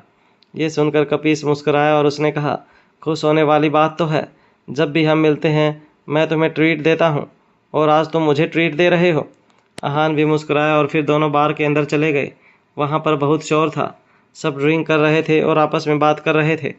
अहान ने पूछा, क्या पीना पसंद करोगे? कपीस ने कहा, विस्की। अहान ने एक बोतल विस्की और 2 गिलास मंगवा लिए। जैसे ही विस्की आई, उन दोनों ने एक सिप लिया। कपीस ने कहा, वाह, ये होती है दारू। विस्की के सामने बाकी सब फेल हैं। What a great taste. Ahaan ने उसकी बात सुनकर कहा, तुम सही कह रहे हो, इस विस्की का कोई जवाब नहीं है। Let's enjoy the drinks. उसके बाद दोनों ड्रिंक्स करने लगे। अहान ने उससे अभी कोई बात नहीं की थी। वो दोनों बस ड्रिंक एंजॉय कर रहे थे और अपनी दोस्ती के किस्से याद कर रहे थे। बीच बीच में अगर बार में उन्हें कोई लड़की दिखाई देती तो वो उसके बारे में बात करने लगते। टाइम बहुत जल्दी गुजर रहा था। देखते ही देखते उनकी बोतलें खाली हो गई थी। उसके बाद कपीस ने गिलास नीचे रखा और कहा, बताओ क्या बात है? ये तुम्हारी पर्सनैलिटी नहीं है। जब अहान ने ये बात सुनी तब उसके पास कोई और ऑप्शन नहीं था और उसने भी अपना गिलास नीचे रख दिया। उसने जानबूझकर अपने मार्शल आर्ट्स की मदद से अपना टॉलरेंस नहीं बढ़ाया था, इसलिए वो भी थोड़ा सा नशे में लग रहा था। उसने कहा, मुझे पता था कि तुम नोटिस करोगे। कपीस ने कहा, मेरा नोटिस करना काफ़ी ऑब्वियस नहीं है। अहान मुस्कुराने लगा। वो समझ गया था कि कपीस जानता है कि कोई बात है। कल ही उन्होंने साथ में ड्रिंक किया था और आज फिर से अहान ने उसे बुलाया था। इसका मतलब साफ था कि उसे कुछ बात करनी थी। अहान ने बात को ज़्यादा घुमाया नहीं और कहा, किसी ने मुझे तुमसे बात करने के लिए कहा है। मेरे पास कोई ऑप्शन नहीं था, इसलिए मुझे मानना पड़ा। कपीस नशे में था, पर उसने इतनी पी नहीं थी कि उसे अपनी पूरे होश खो दिए हों। उसने कहा, वो इंसान तुम्हारे लिए बहुत इम्पोर्टेंट होगा, वरना तुम मेरे पास इस बारे में बात करने कभी नहीं आते। अहान ने धनंजय के बारे में सोचा। वो उसके लिए बहुत ज़रूरी थे। उसने कहा, हाँ, वो मेरे लिए बहुत ज़रूरी है। तुम बताओ, मेरी बात सुनोगे? कपीस ने बार टेंडर से विस्की की एक और बोतल मंगवाई और अहान से कहा, बोलो, जब तुम बात करने ही आए हो तो कुछ सोच कर ही आए होंगे। अहान जानता था कि वो उसकी बात सुनेगा तो ज़रूर, पर मानेगा या नहीं वो अहान नहीं जानता था। पर उसने उसके बारे में ज़्यादा नहीं सोचा क्योंकि उसने धनंजय से कहा था कि वो बस कोशिश कर सकता है। अहान ने कहा, क्या तुम अभी किसी एक्सपोर्ट कंपनी से डील कर रहे हो? क्या तुम उन्हें ख़रीदने वाले हो? कपीस मुस्कुराया और उसने कहा, अच्छा, तो उन लोगों के बारे में बात करनी है तुम्हें? इंटरेस्टिंग। मैं उनसे डील तो कर रहा हूँ, पर वो क्या चाहते हैं? मैं ये डील रहने दूँ? अहान ने हाँ में सर हिलाया और कहा, हाँ, वो चाहते तो यही हैं, पर यह तुम्हारा फैसला होगा। तुम्हें क्या करना है वो तुम खुद सोच सकते हो। भले ही उसने कह दिया था कि वो फैसला कर सकता है, पर क्योंकि वो उससे खुद बात करने आया था, इसलिए वो अहान की इंसल्ट नहीं कर सकता था। उसने उसका खाली विस्की का गिलास भरा और कहा, ठीक है, तुमने मुझे दारू पिलाई है तो मैं इसके बारे में ज़रूर सोचूंगा। ये सुनकर अहान चौंक गया। वो नहीं जानता था कि कौन सी कंपनी थी और मैटर कितना बड़ा था, पर उसने ये नहीं सोचा था कि कपीस इस बात को इतना हल्के में ले लेगा। उसने अहान से बात बहुत कैजुअली कही थी, जैसे दो दोस्त ड्रिंक्स पर कोई प्रॉमिस कर रहे हो। कपीस बिल्कुल भी प्रेशर में नहीं लग रहा था। ये देखकर अहान ने कहा, तुम्हें यह करना मुश्किल नहीं लग रहा? कपीस ने कहा, मुश्किल है पर नामुमकिन नहीं। अगर तुम ये गिलास एक बार में ख़त्म कर दोगे तो सब हो जाएगा। अहान ने कपीस को देखा। ऐसा बिल्कुल नहीं लग रहा था कि वो कोई मजाक कर रहा था। उसने गिलास उठाया और एक बार में उसे खाली कर दिया। ये देखकर कपीस ने स्माइल किया और कहा, ज़्यादा लोड लेने की ज़रूरत नहीं है, अब इसके बारे में मत सोचो। अहान को समझ नहीं आ रहा था कि वो कपीस पर भरोसा करे या ना करे। उसके एक्सप्रेशन से कुछ समझ नहीं आ रहा था। इतने में वहाँ से एक लड़की गई और कपीस ने उसे पीछे से गलत तरीके से छुआ। उस लड़की ने उसे घूरा, पर उसके आगे उसने और कुछ नहीं कहा। वो वहाँ से चली गई और दोनों भी अपनी बातों में लग गए। कुछ देर बाद जब कपीस काफ़ी नशे में था, तब अहान उसे वापस ले जाने लगा। उसकी दूसरी बोतल आधी खत्म हुई थी, पर अब दोनों और नहीं पीना चाहते थे। जब वो जाने लगे तब एक लड़कों का ग्रुप उनके सामने आकर खड़ा हो गया। उन्हें देखकर ऐसा लग रहा था जैसे वो उनसे लड़ने आए थे। ये लोग कौन थे? क्या ये कपीस के दुश्मन थे या फिर अहान के? दोनों एक दूसरे को देख रहे थे। एक पल के लिए अहान ने सोचा कि शायद ये कपीस के आदमी हैं और उसे नुकसान पहुंचाना चाहते हैं, पर जब उसने देखा कि कपीस खुद हैरान है तो उसे कुछ समझ नहीं आया। उन दोनों को कुछ समझ नहीं आ रहा था, पर जब उन्होंने उस लड़की को देखा तो उस लड़की ने कहा, ब्रो, यही है वो लड़का जिसने मुझे मारा था। अहान समझ गया था कि वो लड़की अपने भाई और दोस्तों को लेकर आई है और कपीस से बदला लेना चाहती है। अहान ने सोचा कि अब ये मामला इतना जल्दी सॉल्व होने वाला नहीं है। कपीस ने उन्हें गुस्से में देखा और कहा, क्या हुआ अगर मैंने इसे जरा सा छू लिया तो? ये पहली बार था जब अहान कपीस को इस तरह देख रहा था। उसे समझ नहीं आ रहा था कि वो ऐसे कैसे रिएक्ट करे। उस ग्रुप के लीडर ने कपीस को गुस्से में देखा और कहा, ए, तुम अपने आप को समझते क्या हो? कपीस को इस बात से कोई फ़र्क नहीं पड़ा, बल्कि उसने कहा, क्या चाहते हो तुम? मुझे मारना है क्या? एक बात याद रखना, अगर तुमने मुझे हाथ भी लगाया तो मैं तुम्हारे परिवार की और तुम्हारे दोस्तों की सबकी जान ले लूँगा। ये बात सुनकर अहान हैरान हो गया। वो समझ गया था कि कपीस भी एक बिगड़ा हुआ इंसान है, पर वो उसका दोस्त था, इसलिए वो उसे छोड़ नहीं सकता था। उसने उन लोगों से कहा, मेरा दोस्त नशे में है, प्लीज़ इसकी बातों को सीरियसली मत लेना। अहान जैसे ही आगे आने लगा, कपीस ने उसे पीछे किया और कहा, अरे आओ, मैं भी देखता हूँ मुझे हाथ लगाने की किसमें हिम्मत है। वो लोग वहाँ पर सिर्फ कुछ पैसे लेने आए थे, उनका लड़ने का कोई इरादा नहीं था। कपीस को इस तरह देखकर उन लोगों को लग रहा था जैसे वो अपने प्लान में सक्सेसफुल नहीं हो पाएंगे। उस लड़के ने कुछ सोचा और अहान को देखा। उसे देखकर ऐसा लग रहा था जैसे वो उसे बात कर सकता था। उसने अहान से कहा, यह बहुत नकचढ़ा है। अगर मैंने इसे सबक नहीं सिखाया तो इन सब के सामने और ख़ासकर मेरी बहन के सामने मेरी क्या इज्जत रह जाएगी। मैं ऐसे ही तो नहीं जा सकता। ये बात सुनकर अहान तुरंत समझ गया कि वो क्या चाहता था। उसने उसकी बात से सहमत होते हुए उस लड़के से कहा, मैं तुम्हें कॉम्पनसेट करूँगा, बताओ तुम्हें कितने पैसे चाहिए? ये सुन कपीस ने बौखलाते हुए कहा, अहान, ये तुम क्या कर रहे हो? अहान ने उसकी तरफ देखा, पर उसने कुछ नहीं कहा। इस वक्त वो वहाँ पर कोई तमाशा नहीं चाहता था, इसलिए उसने कपीस को इग्नोर कर दिया। उस लड़के ने अहान को देखा और स्माइल करने लगा। अहान बहुत रीज़नेबल लग रहा था और पैसे देने के लिए भी तैयार था, और वो लड़का वही चाहता था। अहान भी जानता था कि उसे कुछ पैसे निकलवाने ही हैं। उस लड़के ने कहा, यह मामला मेरी और मेरी बहन की इज्जत का है, मुझे ज़्यादा तो नहीं चाहिए, तुम बस 50,000 रुपये ट्रांसफ़र कर दो। ये प्राइस कुछ कम नहीं था, एक मिडिल क्लास आदमी की सैलरी के बराबर था। किसी के लिए भी इतने पैसे निकालना आसान नहीं होता। वो लड़का खुद परेशान था कि नहीं, उसने बहुत ज़्यादा अमाउंट तो नहीं मांग लिया, पर जब उसने देखा कि अहान ने पैसे ट्रांसफ़र करने के लिए फ़ोन निकाल भी लिया था तो वो खुद हैरान हो गया था।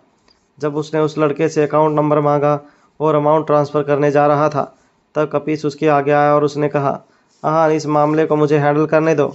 अगर तुम मुझे अपना दोस्त मानते हो तो तुम ऐसा कुछ नहीं करोगे। अहान ने देखा कि कपीस बहुत ज़्यादा नशे में था। इस वक्त उसे बात करके और उसे समझाकर उसे कोई फ़ायदा नहीं था। उसे लगा कि वो वहाँ पर सीन क्रिएट कर देगा, इसलिए उसने पहले पैसे ट्रांसफ़र किए और फिर कपीस को हैंडल किया। लड़के के अकाउंट में जब पैसे पहुँच गए तो उसने अहान से कहा, तुम काफ़ी समझदार हो। इसके बाद जब वो सब वहाँ से जाने लगे तब वो लड़की अहान को आंख मार कर गई। अहान समझ गया था कि उनका मकसद सिर्फ पैसे लेना था। उन्हें जाता देख कपीस ने कहा, क्या, कहाँ जा रहे हो? डर गए क्या? लड़ो मुझसे। अहान कपीस को संभालने लगा। उसने कहा, शायद वो लोग तुम्हें पहचान गए थे। तुम्हें तुम्हारी आइडेंटिटी पता चल गई होगी, इसलिए वो यहाँ से भाग गए। कपीस बहुत नशे में था, पर फिर भी उसे लगा कि कुछ गड़बड़ है। अचानक से उसने पूछा, तुमने कुछ किया? तुमने उन्हें भगाया क्या? अहान ने उसे सहारा दिया और कहा, नहीं, मैंने कुछ नहीं किया। जब अहान ने मना कर दिया तो वो भी उसकी बात मान गया। वो वैसे भी बहुत नशे में था, इसलिए वो कुछ सोचने के लायक नहीं था। जब अहान कपीस को लेकर घर पहुंचा तो उसे संभालने के लिए उसके नौकर और उसकी वाइफ आ गए। अहान कपीस की वाइफ से सिर्फ एक बार मिला था। वो एक दूसरे को नहीं जानते थे, इसलिए अहान को वहाँ पर ज़्यादा देर रहना ठीक नहीं लगा। जब वो लोग कपीस को अंदर लेकर चले गए तब अहान भी वहाँ से निकल गया।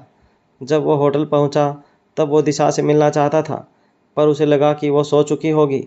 पर दिशा का रूम खुला देखकर वो हैरान हो गया। उसने दरवाजे को नॉक किया और दरवाज़ा पूरा खोल दिया। अंदर जाते हुए उसने पूछा, इतनी रात हो गई है और आप अब तक जाग रही हो, सब ठीक है ना? दिशा ने कहा, हाँ, सब ठीक है, मुझे बस थोड़ी फिक्र हो रही थी। अहान ने पूछा, किस बात की फिक्र? दिशा ने कुछ नहीं कहा और बस उसे देखने लगी। उसे समझ आ गया था कि अहान ने बस ड्रिंक करी थी और कोई घबराने वाली बात नहीं थी। अहान को ठीक देखकर दिशा भी रिलैक्स हो गई थी। उसने कहा, कुछ नहीं, आप थक गए होंगे, आपको सो जाना चाहिए, मैं भी सो रही हूँ। अहान ने ज़्यादा सवाल नहीं किए और कहा, ठीक है, गुड नाइट। Good night. उसके बाद अहान दरवाज़ा बंद करके वहाँ से चला गया। वो थका हुआ था और थोड़ा नशे में भी था, इसलिए उसे बेड पर लेटते ही नींद आ गई थी। उसे रात भर बहुत अच्छी नींद आई थी। जब सुबह हुई तब सूरज की रोशनी सीधा उसके चेहरे पर पड़ रही थी। 8-9 बजे थे। जब अहान की आंखें खुली, उसने अपने आप को स्ट्रेच किया और फिर बाथरूम में चला गया। जब वो वापस बाहर आया तब वो दिशा से मिलने गया, पर इस वक्त दिशा अपने रूम में नहीं थी। वो रिसेप्शन पर गया और उसने दिशा के बारे में पूछा। जो मेरे साथ आई थी, मिस दिशा, वो कहाँ हैं? रिसेप्शनिस्ट ने कहा, सर, वो सुबह जल्दी चली गई थी। उन्होंने कहा था कि वो ऑफिस जा रही हैं और दोपहर तक वापस आ जाएंगी। अहान ने कहा, ओके, थैंक यू। उसने सोचा कि दिशा दोपहर में आने वाली है, इसलिए वो ज़्यादा काम नहीं करेगा। उसने सोचा कि वो धनंजय से मिलने जाएगा और कपीस की बात उन्हें बता देगा। धनंजय का घर मुंबई के पुराने एरिया में था, वहाँ उनका अपना घर था। अहान उनके लिए कुछ गिफ्ट्स भी लेकर आया था। जब वो घर में घुसा तब मोहिता बाहर गार्डन में थी और पौधों को पानी दे रही थी। वो अपने काम में बिजी थी, पर उसके कान बहुत तेज थे, इसलिए उसे किसी के आने की आहट सुनाई दे गई थी। जब उसने अहान को देखा तब उसने कहा, तुम यहाँ क्या कर रहे हो? अहान ने स्माइल किया और कहा, मैं यहाँ पर धनंजय सर से मिलने आया हूँ। मोहिता ने उसे देखा और कहा, सर अपने रूम में हैं, तुम वहाँ जा सकते हो। इतना कहने के बाद वो फिर से अपने काम में बिजी हो गई और उसने अहान को इग्नोर कर दिया। अहान ने उसका एटीट्यूड देखकर डिसअपॉइंटमेंट में सिर हिलाया। मोहिता जैसी कल थी वैसी ही आज लग रही थी। जब अहान उनके रूम में गया तब उसने देखा कि वो अपनी चेयर पर बैठे थे और अखबार पढ़ रहे थे। वो कुछ बोलता उससे पहले ही धनंजय ने कहा, मैं जानता था कि तुम ज़रूर आओगे, मुझे तुम्हारी आवाज़ आ रही थी। अहान मुस्कुराया और उसने कहा, आपके सेंसेस आज भी उतने ही स्ट्रांग हैं। धनंजय ने अहान को देखा और वो मुस्कुराए। उसके हाथ में गिफ्ट्स देखकर उन्होंने कहा, ये सब टेबल पर रख दो और यहाँ से चले जाओ। तुम्हें देखकर मैं समझ गया कि तुम मुझसे क्या बात करने आए हो। ये सुनकर अहान चौंक गया। उसे नहीं लगा था कि धनंजय उसे डायरेक्टली जाने के लिए कह देंगे, पर उसने उसके बारे में ज़्यादा नहीं सोचा और वहाँ से चला गया। जब मोहिता ने देखा कि अहान बहुत जल्दी बाहर आ गया तब वो काफ़ी क्यूरियस हो गई थी, पर उसने अपना एटीट्यूड बरकरार रखा और कुछ नहीं पूछा। पर अहान समझ गया, इसलिए उसने कहा, सर मुझसे मिलना नहीं चाहते हैं? मोहिता ने कुछ नहीं कहा और बस अहान को देखती रही। जब अहान वहाँ से जाने वाला था तब मोहिता ने उसे रोका और कहा, मुझे कुछ सामान लाना है, तुम मेरे साथ चलोगे? अहान को विश्वास नहीं हो रहा था कि मोहिता उससे मदद मांग रही थी, पर उसके पास वक्त था, इसलिए उसने कहा, अभी चलना है? मोहिता ने कहा, हाँ, मैं सर को इन्फॉर्म करके आती हूँ। इतना कहने के बाद वो घर में गई और जब वापस आई तब उसके हाथ में एक वॉलेट था, जो बिल्कुल टिपिकल गर्ल्स वॉलेट था। इसलिए अहान को वो देखकर थोड़ा अजीब लग रहा था। वो मोहिता की पर्सनैलिटी को बिल्कुल सूट नहीं करता था। इसके बाद दोनों एक साथ चलने लगे, पर दोनों ने आपस में कोई बात नहीं की। दोनों एक शॉपिंग मॉल में पहुंच गए। वहां पर मोहिता ने बहुत शॉपिंग की। उसे छोटा बड़ा काफ़ी सारा सामान लेना था। अहान ने सामान देखकर कहा, ये थोड़ा ज़्यादा नहीं है? मोहिता ने कहा, नहीं ज़्यादा नहीं है, पर ये जगह। मोहिता ने अहान की बात पूरी होने से पहले कहा, क्या हुआ, थक गए क्या? अहान कन्वर्टिंग फोर्स के लेवल का मार्शल आर्टिस्ट था, इसलिए वो इतना जल्दी नहीं थक सकता था। पर उसे ये बात सुनकर बिल्कुल अच्छा नहीं लगा। वो बस मोहिता को देख रहा था, पर उसने कुछ नहीं कहा। कुछ देर बाद मोहिता ने उससे कहा, सर कल रात से बहुत अपसेट है। उनका मूड बहुत ज़्यादा ऑफ है। वो बता नहीं रहे हैं, पर उन्हें तुमसे मदद मांगना बिल्कुल अच्छा नहीं लगा। अहान ने कहा, मैं जानता हूँ सर कैसा फील कर रहे हैं, पर मैं क्या कर सकता हूँ। उनके लिए भी मदद मांगना ज़रूरी था। मोहिता ने कहा, मैं तुम्हें ये बात इसलिए नहीं बता रही हूँ क्योंकि मैं चाहती हूँ कि तुम कुछ करो। मैं तुम्हें ये बात इसलिए बता रही हूँ क्योंकि मुझे सर की फ़िक्र है। मुझे डर है कि कहीं उन्हें कुछ हो न जाए। ये बात सुनकर अहान हैरान हो गया। उसे तो धनंजय बहुत नॉर्मल लग रहे थे, फिर मोहिता ने ऐसी बात क्यों कही थी? मोहिता ने कहा, मैं तुम्हें ये बात इसलिए नहीं बता रही हूँ क्योंकि मैं चाहती हूँ कि तुम कुछ करो। मैं तुम्हें ये बात इसलिए बता रही हूँ क्योंकि मुझे सर की फ़िक्र है। मुझे डर है कि कहीं उन्हें कुछ ना हो जाए। मोहिता की ये बात सुनकर अहान हैरान हो गया था। उसे समझ नहीं आ रहा था कि वो ऐसा क्यों कह रही थी। जब उसे वो मिला था तब वो काफ़ी शांत लग रहे थे और उनका टेम्परामेंट भी सही था। पर फिर उसने कुछ सोचा। वो एक मार्शल आर्टिस्ट थे, इसलिए उनके लिए अपनी फीलिंग्स को छुपाना काफ़ी आसान था। उसने मन में सोचा, मतलब सर शायद वैसा प्रिटेंड कर रहे थे। धनंजय के बारे में ऐसा सोचकर ही वो बहुत घबरा गया था। उसने मोहिता से पूछा, तो फिर तुम क्या करना चाहती हो? मोहिता ने कहा, मैं और तुम, हम दोनों ही कुछ नहीं कर सकते। एक रात में सर बहुत बदल गए हैं। इस एक चीज़ ने उन्हें झंझोर कर रख दिया है और उनकी हाई स्पिरिट और एनर्जी भी ख़त्म हो गई है। इसके आगे दोनों ने बात नहीं की। वो किसी की मौत के बारे में बात कर रहे थे और जिसके बारे में बात कर रहे थे वो इंसान उन दोनों के लिए शायद बहुत इम्पोर्टेंट थे। एक दिन सबको मरना है, पर धनंजय की मौत के बारे में सोचकर दोनों को बहुत अजीब लग रहा था। धनंजय ने आहान से एक बार कहा था कि मार्शल आर्ट्स का इस्तेमाल लोगों की सेफ्टी और पीस के लिए करना चाहिए, पर आहान ने इस बात को कभी नहीं माना था क्योंकि उसे लगता था कि ये सब पुराने ज़माने में होता था। वो मार्शल आर्ट सिर्फ अपनी सेफ्टी और शांति के लिए ज़्यादा यूज़ करता था। अचानक से मोहिता ने पूछा, तुम मुंबई में कब तक हो? आहान जानता था कि वह ऐसा सवाल क्यों कर रही थी। उसे ऐसा लग रहा था कि धनंजय को कभी भी कुछ भी हो सकता था। उसने कुछ सोचा और कहा, हाँ मैं अभी कुछ वक्त यहीं हूँ। ऐसा करने का आहान का प्लान नहीं था, पर उसे इस बात से खास फर्क नहीं पड़ता था। मोहिता ने कहा, अच्छा है, सर के पास वाला घर मेरा है। अगर तुम वहाँ रहना चाहो तो रह सकते हो। आहान ने कहा, दोपहर में मुझे कुछ काम है, वहाँ से फ्री होने के बाद मैं यहाँ पर आ जाऊँगा। दोनों बहुत आराम से बात कर रहे थे। मोहिता को घर पर ड्रॉप करने के बाद आहान उससे कुछ बात करना चाहता था, पर उसे लगा कि जब वो रात को आएगा तभी बात कर लेगा। जैसे ही वो जाने लगा, मोहिता ने उसे रोका और कहा, अगर तुम ये नहीं करना चाहते तो मना कर सकते हो। आहान ने कहा, मैं ये अपनी मर्ज़ी से कर रहा हूँ। मोहिता ने कहा, ठीक है, फिर तुम जा सकते हो। वहाँ से निकलने के बाद आहान दिशा से मिला। धनंजय की हालत की वजह से आहान का मूड अच्छा नहीं था, इसलिए उसने उससे कोई बात नहीं की। दिशा ने भी उससे कोई सवाल नहीं किया। दोनों ने मार्केट से अच्छे लॉक्स खरीदे और फिर दिशा की बिल्डिंग में आ गए। शॉपिंग तो बहुत आराम से हो गई थी, पर जैसे ही वो दिशा की बिल्डिंग के सामने पहुँचे, उन्हें विकास के साथ जो मोटा आदमी था वो दिखाई दिया और उसके साथ कुछ और लोग भी थे। आहान को देखकर वो लोग वहाँ से भागने लगे, पर वो मोटा था, इसलिए आहान ने उसे पकड़ लिया। उसका कॉलर पकड़ने के बाद आहान ने पूछा, वो बेशर्म विकास कहाँ पर है? उस मोटे आदमी ने कहा, मुझे नहीं पता, मैं तो बस यहाँ से गुजर रहा था। विकास सर कहाँ है इसके बारे में मैं नहीं जानता। आहान ने उसे अपनी तरफ खींचा और कहा, तुम्हें लगता है कि मैं इस बात पर भरोसा करूँगा? वो मोटा आदमी बहुत घबरा गया था। उसे ऐसा लग रहा था कि अब आहान उसे सस्ते में नहीं छोड़ेगा। उसे समझ नहीं आ रहा था कि उसे अब विकास को क्या और कैसे समझाएगा और उससे पहले आहान से कैसे बचेगा। उसने कहा, मुझे सच में नहीं पता, मुझे जाने दो। वैसे भी मुझे ये सब करने के लिए फोर्स किया गया था। आहान समझ गया था कि वह ऐसे कुछ नहीं बोलेगा, इसलिए उसने उसके एक पेट में मुक्का मारा। उस आदमी को बहुत दर्द हुआ और वो अपना पेट पकड़कर बैठ गया। आहान उसे आसानी से जाने देने वाला नहीं था। उसे लगा कि शायद विकास दिशा के घर में होगा, इसलिए उसने उसका कॉलर पकड़ा और वहाँ ले जाने लगा। दिशा भी उन लोगों को वहाँ देखकर डर गई थी, पर उसके पास कोई ऑप्शन नहीं था, इसलिए वो आहान को पीछे चलने लगी। उसने लिफ्ट का बटन प्रेस किया और वो लोग उसके फ्लोर पर जाने लगे। वो मोटा आदमी जानता था कि विकास उन्हें वहीं पर मिलेगा, और अगर उसे पता चला कि आहान को वहाँ पर कौन लाया था तो वो उसे नहीं छोड़ेगा। वो लगातार आहान से उसे छोड़ने की भीख मांग रहा था। उसने कहा, वो ऊपर ही है, प्लीज़ मुझे जाने दो। मैं आज के बाद ऐसा कुछ नहीं करूँगा। मैं कभी तुम्हारे सामने भी नहीं आऊँगा। बस आज प्लीज़ मुझे जाने दो। भले ही उसने पहले ही सब कुछ बता दिया था, पर अब कोई फ़ायदा नहीं था। वो लोग दिशा के घर पहुंच चुके थे।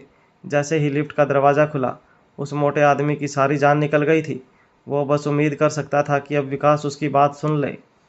वो लोग जैसे ही दिशा के घर के सामने गए, उन्हें कुछ लोग नजर आए। दिशा और आहान पहचान गए थे कि ये वही लोग थे जो उस दिन उनका रास्ता ब्लॉक करके बैठे थे। उनमें से किसी एक ने उन तीनों को देख लिया था। आहान को देखकर एक आदमी डर के मारे चिल्लाया, विकास सर। आहान मुस्कुराया और उसने उस मोटे आदमी को उन लोगों की तरफ धक्का दे दिया। जब विकास ने यह बात सुनी, वो धीरे से मुड़ा और उसने कहा, क्या हुआ? क्यों पागलों की तरह चिल्ला रहे हो? भूल गए हो क्या कि हम यहाँ क्या करने आए हैं? जब वो बाहर आया तब उसने देखा कि वहाँ पर आहान खड़ा था और मुस्कुरा रहा था। उसे देखकर विकास पैनिक करने लगा, क्योंकि वो जानता था कि आहान कितना पावरफुल था। उसकी नज़र उस मोटे आदमी पर गई जो इस वक्त ज़मीन पर पड़ा था और दर्द में करहा रहा था। विकास कोई भी कदम नहीं उठा सकता था, इसलिए उसने कहा, यहाँ पर अच्छे से देख लो, बहुत सारे लोग हैं, तुम इनसे नहीं लड़ पाओगे। आहान ने जब देखा कि वो बहुत घबराया हुआ था, तब उसने कहा, तुम बता सकते हो कि तुम यहाँ क्या कर रहे हो? विकास ने कहा, इससे तुम्हें कोई मतलब नहीं होना चाहिए। बाहर हलचल सुनकर अंदर जो लोग थे वो बाहर आ गए थे। सबको देखकर आहान ने कहा, तुम में से जो मुझे बता देगा कि वो घर में कैसे घुसे और उन्होंने ताला कैसे तोड़ा, मैं उसे जाने दूंगा। उनके बारे में ये मोटा अच्छे से जानता है। कुछ लोग बहुत डर गए थे और आहान को सच बताना चाहते थे, पर विकास की वजह से वो कुछ बोल नहीं पा रहे थे। ऐसा लग रहा था जैसे वो बस विकास के इशारों पर चलते थे। आहान समझ गया था कि उनके मुंह से कुछ भी निकलवाना आसान नहीं है। उसने कहा, लगता है तुम ऐसे नहीं मानोगे, मुझे वहाँ आना पड़ेगा, तुम लोग तैयार हो? ये बोलकर जैसे ही आहान ने एक कदम आगे लिया, वो लोग 3-4 कदम पीछे हो गए। उनमें से किसी ने कहा, तुम क्या करना चाहते हो? क्या तुम्हें पता नहीं है ऐसे लड़ना कानून को हाथ में लेना है? ये बात सुनकर आहान स्माइल करने लगा। वो लोग गुंडे मवाली थे, फिर भी कानून की बात कर रहे थे। आहान अभी भी नहीं रुका था और आगे बढ़ता रहा। वो जैसे जैसे आगे बढ़ रहा था, वो लोग पीछे जा रहे थे। जब पीछे दीवार आ गई थी, इसलिए वो और पीछे नहीं हट सकते थे। विकास ने कहा, डर क्यों रहे हो? हम इतने सारे लोग हैं, वो हमारा कुछ नहीं बिगाड़ पाएगा।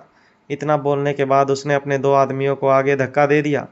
जब वो आहान के सामने आए और उन्होंने उसका चेहरा देखा तो वो बहुत डर गए, पर अब वो आहान के इतना पास थे कि उन्हें पास उस पर अटैक करने के अलावा और कोई ऑप्शन नहीं था। उनमें से एक ने आहान को गाल पर थप्पड़ मारा और फिर खुद ही बहुत डर गया। वो थप्पड़ धीरे नहीं था, पर आहान को उससे कोई फ़र्क नहीं पड़ा था। अगर उसकी जगह कोई और होता तो उसे थोड़ा तो फ़र्क ज़रूर पड़ता। इसके बाद आहान ने अपना जलवा दिखाना शुरू किया। उसने उन दोनों को एक एक करके लात मारी तो वो 1 सेकंड में ही ज़मीन पर गिर गए और रो रहे थे। विकास को भी विश्वास नहीं हो रहा था कि वो इतना जल्दी हार गए थे। उसने उन दोनों आदमियों को देखा, पर वो उठने के लायक भी नहीं रहे थे। वो डर गया और उसने सोचा कि अगर ऐसा ही रहा तो फिर आहान किसी को नहीं छोड़ेगा। आहान अब उसकी तरफ बढ़ रहा था। तब उसने कहा, अटैक करो, ये इतने लोगों को एक साथ कुछ नहीं बिगाड़ पाएगा। पर कोई भी हिलने तक के लिए तैयार नहीं था। ज़मीन पर 3 लोगों को पड़ा हुआ देखकर वो बहुत डर गए थे। जब विकास ने यह देखा तब उसने एक आदमी को आहान की तरफ धक्का दे दिया, पर उसने कुछ नहीं किया और वो वहाँ से भाग गया। आहान अब इन लोगों से डील नहीं करना चाहता था। उसका सीधा निशाना विकास था। आहान विकास के पास आया और उसने उसे मारना शुरू किया।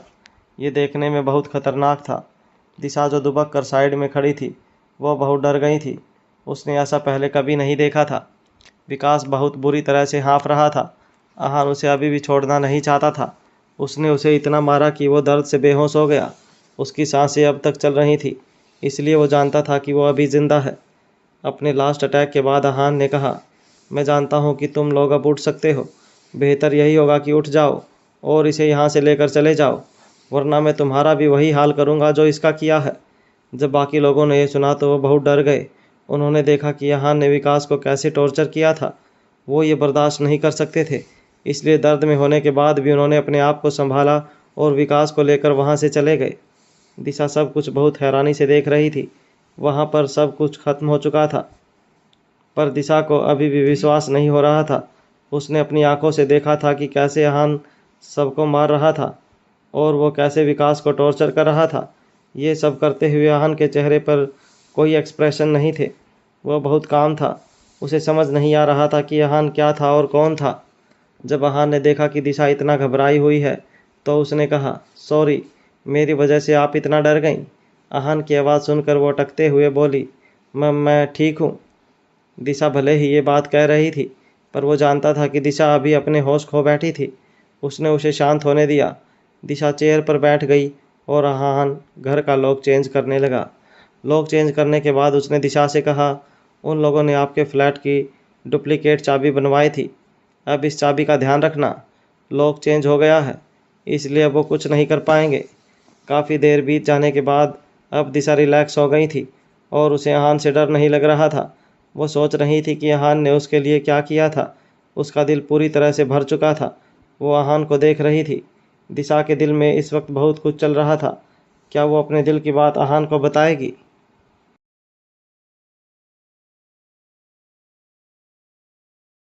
हेलो गाइस, हमारे यूट्यूब चैनल पर आपका स्वागत है।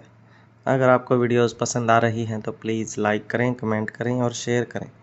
अगर आपने चैनल को अभी तक सब्सक्राइब नहीं किया है तो प्लीज़ चैनल को सब्सक्राइब करें। मोहिता और अहान धनंजय की हेल्थ को लेकर परेशान होते हैं। जब मोहिता पूछती है कि अहान मुंबई में कब तक है, तब वो कहता है कि वो कुछ दिन यहीं रुकेगा। इसके बाद मोहिता अहान से कहती है कि वो उसके घर पर रुक सकता है। दोपहर को अहान और दिशा नया लॉक खरीदते हैं। जब वो उसके घर पहुंचते हैं तब वहां पर विकास और उसके आदमी पहले से मौजूद होते हैं, जिन्हें अहान अच्छा सबक सिखाता है। दिशा अहान से कुछ कहना चाहती है, पर उसे समझ नहीं आता कि वो क्या और कैसे बोले। बहुत सोचने के बाद उसने अहान से कहा, क्या आप डिनर के लिए रुकेंगे? बाहर लगभग शाम हो चुकी थी और अहान को मोहिता के पास जाना था, इसलिए उसने कहा, नहीं, फिर कभी। दिशा ने कहा, ओह, वो अहान को थैंक यू बोलना चाहती थी, पर उसे समझ नहीं आ रहा था कि वो क्या बोले और कैसे बोले। जब दोनों के बीच बात करने के लिए कुछ नहीं बचा तो अहान वहाँ से जाने लगा। दिशा भी उसके पीछे जा रही थी, पर अहान ने उसे रोका और कहा, आपको मुझे गेट तक छोड़ने की ज़रूरत नहीं है, मैं चला जाऊँगा। दिशा उसकी बात मान गई। अहान ने सोचा कि अब विकास दिशा को परेशान करने के बारे में सोचेगा भी नहीं। उसने उसके साथ आज जो किया था वो उसे सबक सिखाने के लिए बहुत था। इसके अलावा लोग भी चेंज हो गया था और अहान ने दिशा को वार्निंग भी दे दी थी। अभी तक देर रात नहीं हुई थी, इसलिए अहान सीधा मोहिता के पास आ गया। मोहिता भी उसका इंतज़ार कर रही थी। जब उसने अहान को देखा तब उसने कहा, सर सो गए हैं। वो हमेशा इस टाइम वॉक पर जाते हैं, पर आज वो थक गए इसलिए सो गए। अहान समझ गया था कि मोहिता ये बताना चाह रही थी कि धनंजय कितना कमज़ोर हो गए हैं कि वो वॉक पर भी नहीं जा सकते। मोहिता ने ये बात बहुत नॉर्मली बोली थी, पर अगर कोई सुन लेता तो उसे बहुत बुरा लगता। मोहिता ने अहान को बताना शुरू किया, ये मेरा घर है और मैं ऊपर रहती हूँ। तुम्हें ऊपर आने की कोई ज़रूरत नहीं है। ज़रूरत का सारा सामान नीचे है। अगर तुम्हें भूख लगे तो किचन में सब सामान है, तुम खुद खाना बना सकते हो। बोलते बोलते मोहिता रूम में जाने लगी, पर उसने अचानक से मुड़कर अहान को देखा और कहा, तुम अकेले आए हो? अहान ने क्यूरियसली पूछा, क्यों, किसी को लेकर आना था क्या? मोहिता अहान को बहुत अजीब एक्सप्रेशन के साथ देख रही थी। उसने सोचा कि अहान अपने साथ कुछ सामान क्यों नहीं लाया। उसने सवाल नहीं किया बल्कि कहा, फॉरगेट इट। अगर तुम्हें कुछ भी चाहिए हो तो यहाँ पर पास में मार्केट है, वहाँ तुम्हें सब कुछ मिल जाएगा। सुबह जाकर ले आना। अहान ने कहा, हाँ ठीक है, मैं देख लूँगा। इसके आगे उसने अहान से इस बारे में कुछ नहीं कहा। कुछ पल सोचने के बाद उसने कहा, अगर हो सके तो सर से मत मिलना। मुझे लगता है कि वो तुमसे मिलना नहीं चाहते। अहान मोहिता की बात मान गया। वो जानता था कि धनंजय की ऐसी हालत की वजह कहीं ना कहीं वो ही था। उसे मदद मांगने के बाद ही उससे ये हालत हुई थी, इसलिए वो खुद भी उनके सामने जाकर उनके जले पर नमक छिड़कने वाला नहीं था। उसने कहा, मैं ध्यान रखूंगा।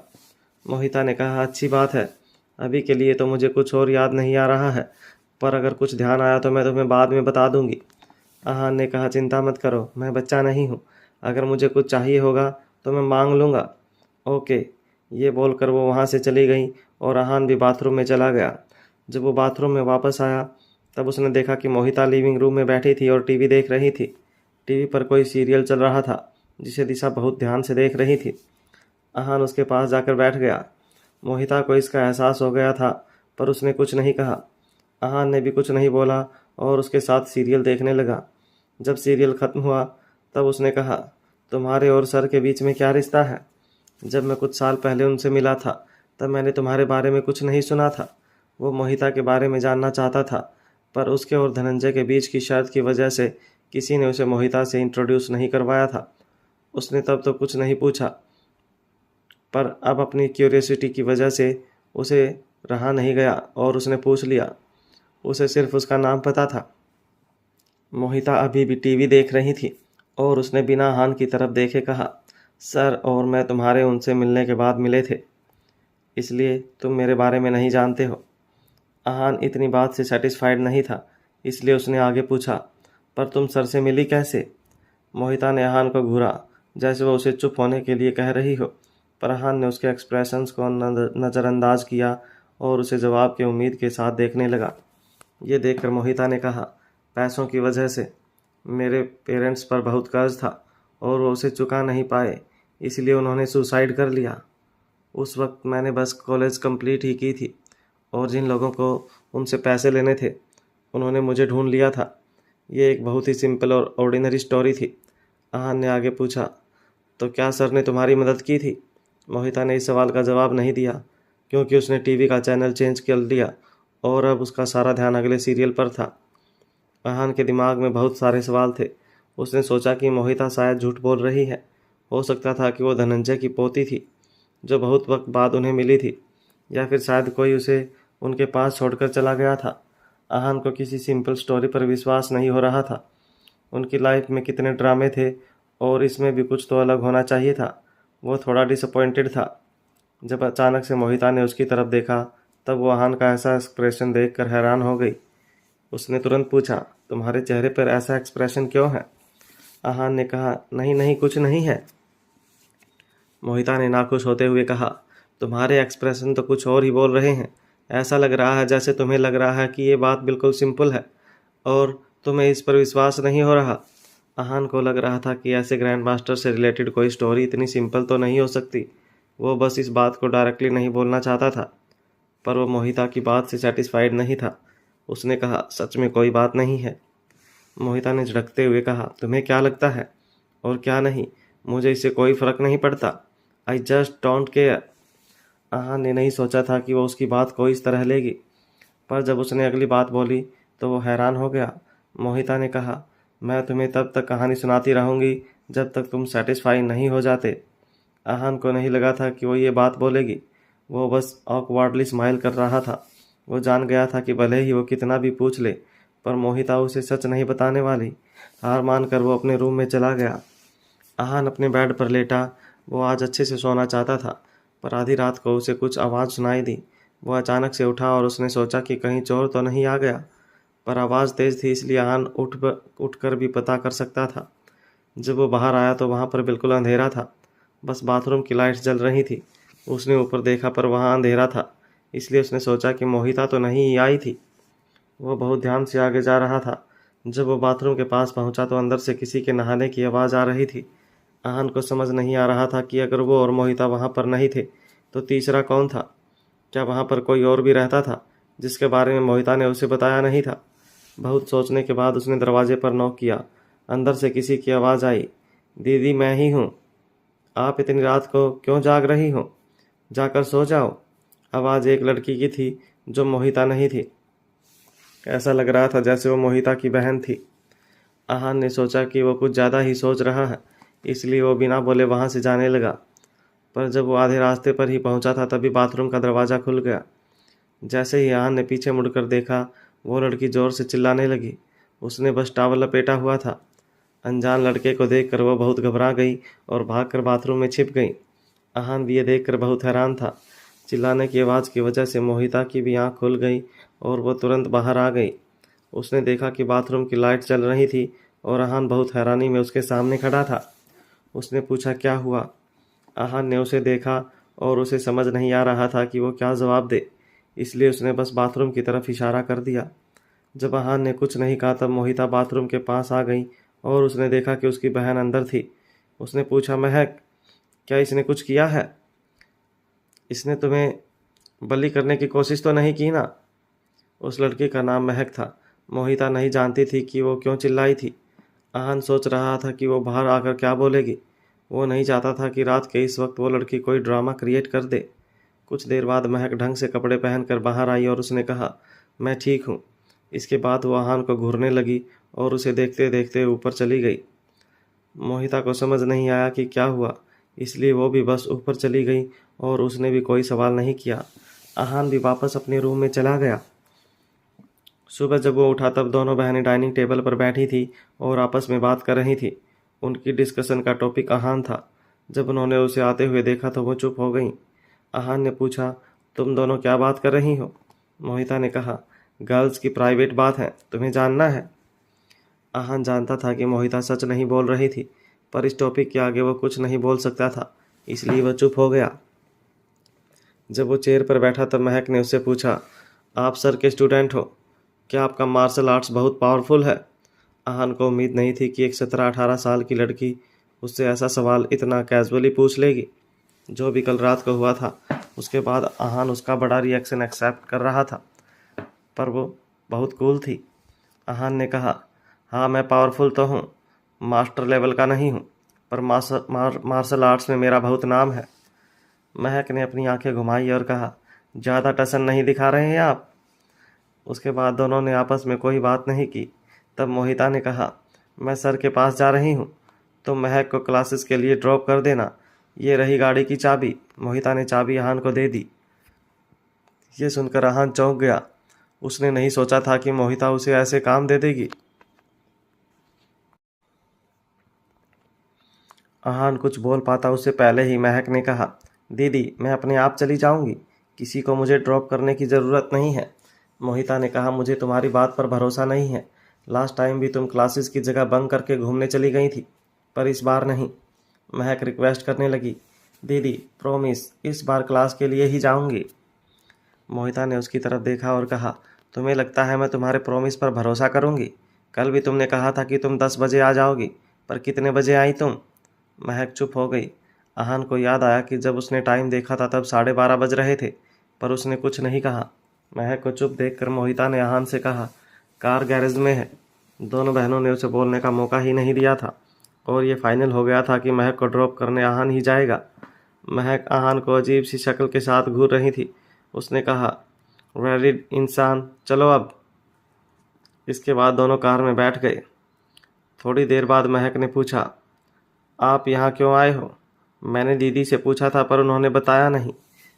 अहान ने कहा, अच्छा होगा कि तुम ये सवाल दोबारा भी अपनी बहन से ही पूछो। अगर उसने नहीं बताया तो मैं भी नहीं बता सकता। महक ने कहा, तुम मेरी दीदी से डरते हो क्या? क्या तुम्हें वो पसंद है? अहान उसकी बातें सुनकर मुस्कुरा रहा था। वो जितनी छोटी थी उसकी बातें उतनी ही बड़ी थी। वो उसके साथ बैठकर उसकी पसंद नापसंद की बातें कर रही थी। अहान ने कहा, नहीं वो मुझे पसंद नहीं है, मुझे यहाँ कुछ काम है इसलिए मैं यहाँ आया हूँ। महक उसकी बात से सेटिस्फाइड नहीं थी। उसने कहा, मुझे लगा कि आप उन्हें पसंद करते हो। एक्चुअली बहुत अजीब बात है क्योंकि दीदी इतनी सुंदर है पर फिर भी उन्हें कोई पसंद नहीं करता। अहान को ये बात अजीब नहीं लगी। मोहिता की पर्सनैलिटी बहुत अलग थी। वो किसी से बात नहीं करती थी और उसका एटीट्यूड भी बहुत अलग था। ऐसे में किसी लड़के का उससे बात करना बहुत मुश्किल था। पर अब वो बहुत क्यूरियस हो गया था। उसे लगा कि महक उसे अपने और मोहिता के बारे में बता सकती थी। उसने पूछा, तुम दोनों सर को कैसे जानती हो? महक ने कहा, पैसों की वजह से। हमारे पेरेंट्स पर बहुत कर्जा था, वो पैसे लौटा नहीं पाए इसलिए उन्होंने सुसाइड कर लिया और जिन्हें पैसे लेने थे उन्होंने हमें पकड़ लिया। हमारे पास सर के पास आने के अलावा और कोई ऑप्शन नहीं था। अहान हैरान था। कल मोहिता ने भी उसे यही कहानी बताई थी, पर फिर उसने भी जता दिया था कि ये सच नहीं था। आज महक भी वही बता रही थी। उसे समझ नहीं आ रहा था कि मोहिता की कौन सी बात सच थी। उसने पूछा, तुम मुझसे झूठ तो नहीं बोल रही हो ना? महक ने कहा, आप समझ गए। अभी भी दीदी ये बात बोलती है तो बाकी लोग तो इस बात को सच मान लेते हैं। आपको कैसे समझ आया कि ये झूठ है? अहान हैरान हो गया था। उसे सच में नहीं लगा था कि मोहिता और महक उसे झूठ बोलेंगी और वो इस बात को एक पल के लिए सच भी मान लेगा। अहान ने पूछा, फिर तुम दोनों यहाँ का आई कैसे? महक ने ना में सर हिलाया और कहा, मैं नहीं बता सकती। अगर मैंने बता दिया तो दीदी नाराज हो जाएंगी। उन्होंने बताने से मना किया है। वो ये बात जितना टाल रही थी, अहान को जानने की उतनी ही उत्सुकता हो रही थी। उसने कहा, क्यों? अगर तुमने बता दिया तो क्या हो जाएगा? महक ने कहा, दीदी ने कहा था कि अगर मैंने किसी को बता दिया तो हमें ये जगह छोड़कर जानी पड़ेगी। पर मुझे ये जगह बहुत पसंद है। मैं यहाँ से नहीं जाना चाहती, इसलिए आप भी मुझे फोर्स मत करो। जब वो ये बात बोल रही थी, उसकी आंखों में आंसू आ गए थे और वो बहुत बेचैन हो गई थी। अगर अहान उससे और सवाल करता तो वो शायद रोने लग जाती। ये देखकर अहान ने भी आगे कोई सवाल नहीं पूछा। वो बस ड्राइव कर रहा था और महक उसे रास्ता बता रही थी। कुछ ही देर में वो उसके इंस्टीट्यूट पहुंच गया था। जैसे ही कार रुकी, महक ने कहा, मुझे क्लासेस अटेंड नहीं करनी। आप मुझे बाहर घुमाने ले जाओगे प्लीज़? वो कार से उतरना नहीं चाहती थी और अहान से उसे घुमाने के लिए रिक्वेस्ट कर रही थी। अहान ने उसकी तरफ देखा और कहा, तुम्हें अपनी बहन से डर नहीं लगता? वो इस मामले को लेकर काफ़ी सीरियस है। अगर उसे पता चला तो तुम्हें सज़ा ज़रूर मिलेगी।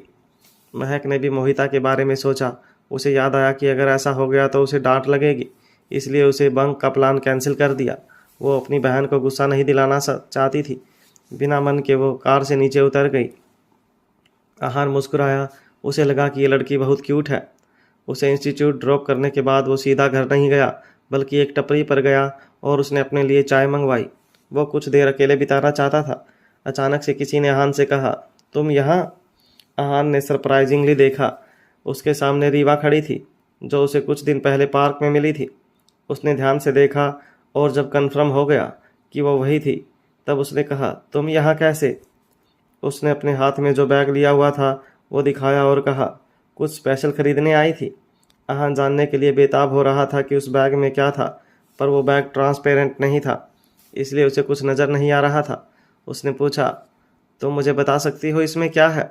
रीवा ने स्माइल किया और ना में गर्दन हिला दी और कहा, something special for someone special. मैं ऐसे ही किसी को नहीं बता सकती।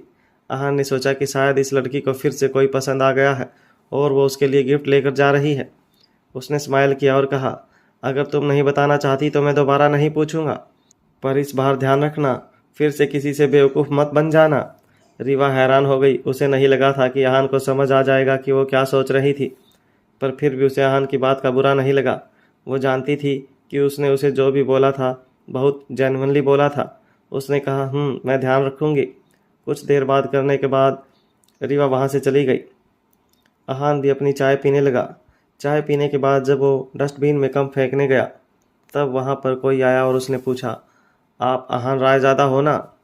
अहान ने उस आदमी की तरफ देखा जो उसे बात कर रहा था। उसने काले रंग का सूट पहना हुआ था और आंखों पर सनग्लासेस लगाए हुए थे। उसके चेहरे के एक्सप्रेशन देखकर लग रहा था जैसे वो किसी का पर्सनल बॉडीगार्ड था। अहान ने पूछा, आप कौन हो? अहान के इस सवाल से उस आदमी को कन्फर्म हो गया कि वो अहान रायज़ादा ही है।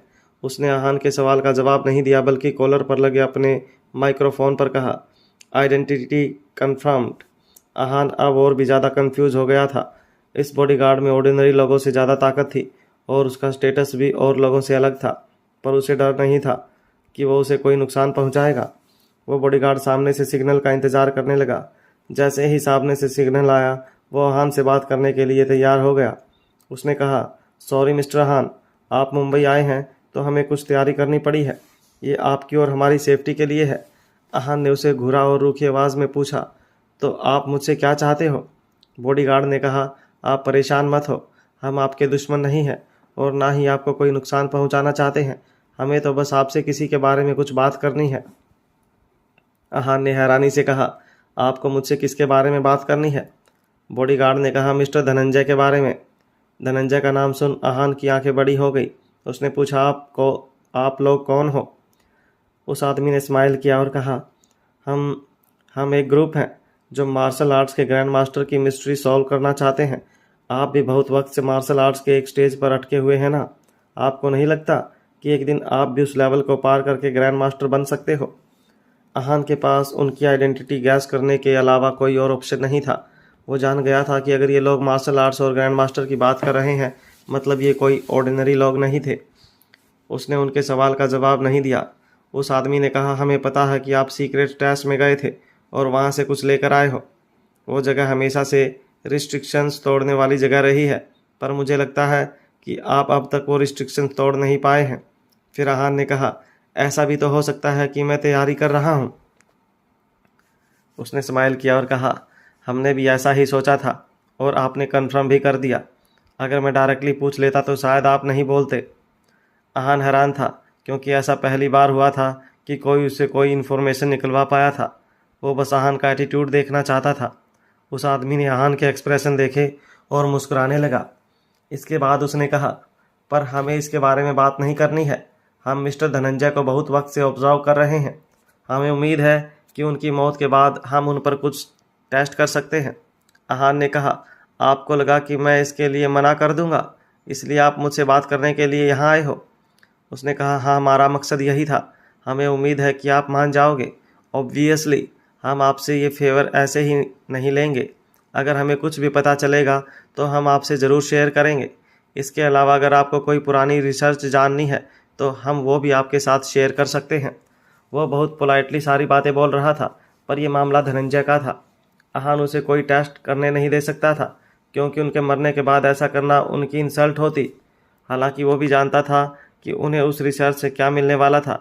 रिसर्च की वजह से उसके दिमाग में भी जो हजारों सवाल थे वो ख़त्म हो सकते थे, पर जब वो अपने और धनंजय के रिश्ते के बारे में सोचता तब ऐसा करने के लिए उसका दिल तैयार नहीं हो रहा था। उसने कहा, सॉरी, मैं आपकी बात नहीं मान सकता। वो आदमी ये बात सुनकर डिसअपॉइंट हो गया, पर उसने चेहरे पर आने नहीं दिया। उसने कहा, मैं आपको तुरंत फैसला लेने के लिए नहीं कह रहा हूँ। अभी तो मिस्टर धनंजय की कंडीशन भी ठीक है, इसलिए आपके पास बहुत वक्त है। आप आराम से सोच कर जवाब दे सकते हैं। आखिरकार ये सब पूरे मार्शल आर्ट वर्ल्ड से रिलेटेड है। इतना बोलने के बाद वो वहाँ से चला गया। अहान वहीं खड़ा समझने की कोशिश कर रहा था कि अभी उसके साथ क्या हुआ था। अहान ने इसके बारे में ज़्यादा नहीं सोचा। अहान भी जानता था कि वो कैसा था और वक्त मिलने के बाद भी वो क्या फ़ैसला लेगा। वो भले ही अंदर से बहुत नरम था, पर वो ये भी दिखाता नहीं था। उसके लिए फीलिंग्स एक्सप्रेस करना कभी ज़रूरी नहीं था। यह उसके जीने का तरीका था। उसे सिंपल और सुलझी हुई लाइफ जीना पसंद था। धनंजय की मौत के बाद वैसे भी उनका अस्तित्व खत्म होने वाला था। सब उन्हें भूल जाते और उनकी इज्जत के बारे में आम लोग नहीं सोचते। अहान ने सोचा कि मरे हुए शरीर से ज़्यादा वैल्यू उस रिसर्च की होगी जो वो लोग धनंजय पर करने वाले थे। जैसे ही उसके मन में यह ख्याल आया, उसने इसके बारे में सोचना बंद कर दिया। उसने अपने आप से कहा, अहान, ये सब सोचना बंद करो। अगर तुम इसके बारे में सोचते रहे तो कहीं तुम सच में धनंजय सर के ऊपर होने वाले टेस्ट के लिए मान जाओ। जब अहान के मन में ये सारी बातें चल रही थी, तब मुंबई की एक बिल्डिंग में एक आदमी स्विमिंग पूल के पास खड़ा था और फ़ोन पर बात कर रहा था। उसका शरीर बहुत मस्कुलर था और वो कोई फाइटर लग रहा था। फ़ोन रखने के बाद वो एक लड़की के पास गया जो दूर बेंच पर लेटी हुई थी और उसने उससे कहा, उसने मना कर दिया है। ये सुनकर उस लड़की ने कहा, तुम ये पहले से नहीं जानते थे क्या? वो इतना कॉन्फिडेंटली कह रही थी जैसे वो जानती थी कि वो काम के लिए मना ही करने वाला था। उस आदमी ने कहा, अगर उसने मना कर दिया है तो अब मैं उससे फाइट करने के लिए और इंतज़ार नहीं कर सकता। उस लड़की ने अपने सनग्लासेस नीचे किए और उस लड़के को घूरा और कहा, तुम उसे हरा नहीं पाओगे। ये बात सुनकर उस लड़के को बिल्कुल अच्छा नहीं लगा। उसे लगा जैसे वो लड़की उसके मुंह पर उसकी इंसल्ट कर रही थी। उसने गुस्से में कहा, अभी तक हमारे बीच में कोई फाइट हुई भी नहीं है और तुम कह रही हो कि मैं उसे हरा नहीं पाऊंगा। कम से कम फाइट होने तो दो। उस लड़की ने स्माइल किया और कहा, मैं जानती हूँ तुम उसे नहीं हरा पाओगे। उस लड़के ने गुस्से में कहा, ठीक है, अगर ऐसी बात है तो मुझसे शर्त लगाओ। अगर मैंने उसे हरा दिया तो फिर तुम एक रात मेरे साथ बिताओगी। ये बोलते बोलते उसके चेहरे पर एक शैतानी मुस्कान आ गई थी। ये सुनकर वो लड़की हंसने लगी और उसने कहा, अगर तुमने उसे हरा दिया तो एक रात क्या, तुम जितनी रात बोलो मैं तुम्हारे साथ बिताने के लिए तैयार हूँ। पर मैं जानती हूँ तुम उसका कुछ नहीं बिगाड़ पाओगे, बल्कि उसके साथ फाइट में जिसकी मौत होगी वो तुम होंगे। ये सुनकर उस लड़के को बहुत गुस्सा आया और उसने कहा, हो गई तुम्हारी बकवास, इंतज़ार करो उस वक्त का जब मैं उसे हराऊंगा। इतना बोलने के बाद वो स्विमिंग पूल में कूद गया और वो लड़की फिर से आराम करने लगी। उसने उस लड़के की बातों को सीरियसली नहीं लिया। मोहिता जब वापस घर आई तब आहान सोफे पर सोया हुआ था। उसके आने की आहट से उसकी आंख खुल गई और वो सोफे पर बैठ गया। ये देखकर मोहिता ने कहा, सॉरी मैंने तुम्हें डिस्टर्ब कर दिया। आहान ने कैजुअली हवा में हाथ हिलाया और कहा, मैं गहरी नींद में नहीं था, कोई बात नहीं। सर कैसे हैं? मोहिता ने कहा, उनकी हालत बहुत ज़्यादा ख़राब है, मैंने पहले कभी उन्हें इस कंडीशन में नहीं देखा। इसके बाद उसने सामान टेबल पर रखा और आहान के पास आकर बैठ गई।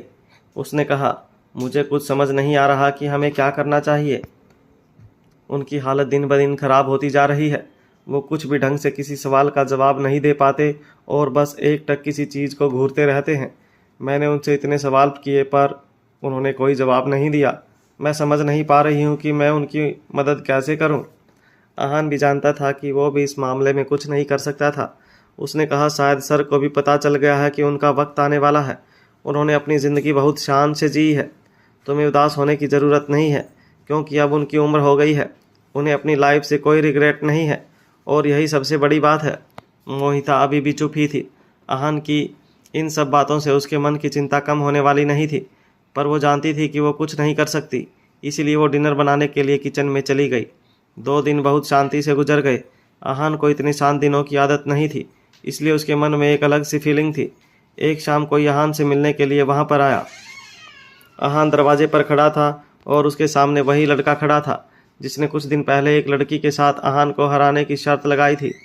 आहान ने उसे देखकर पूछा, कौन हो तुम? इस पर उस लड़के ने कहा, मेरा नाम प्रेरक घई है, मिस्टर आहान रायज़ादा। उसने जिस तरह आहान का नाम लिया था, ऐसा लग रहा था जैसे वो जताना चाहता हो कि वो उसके बारे में अच्छे से जानता था।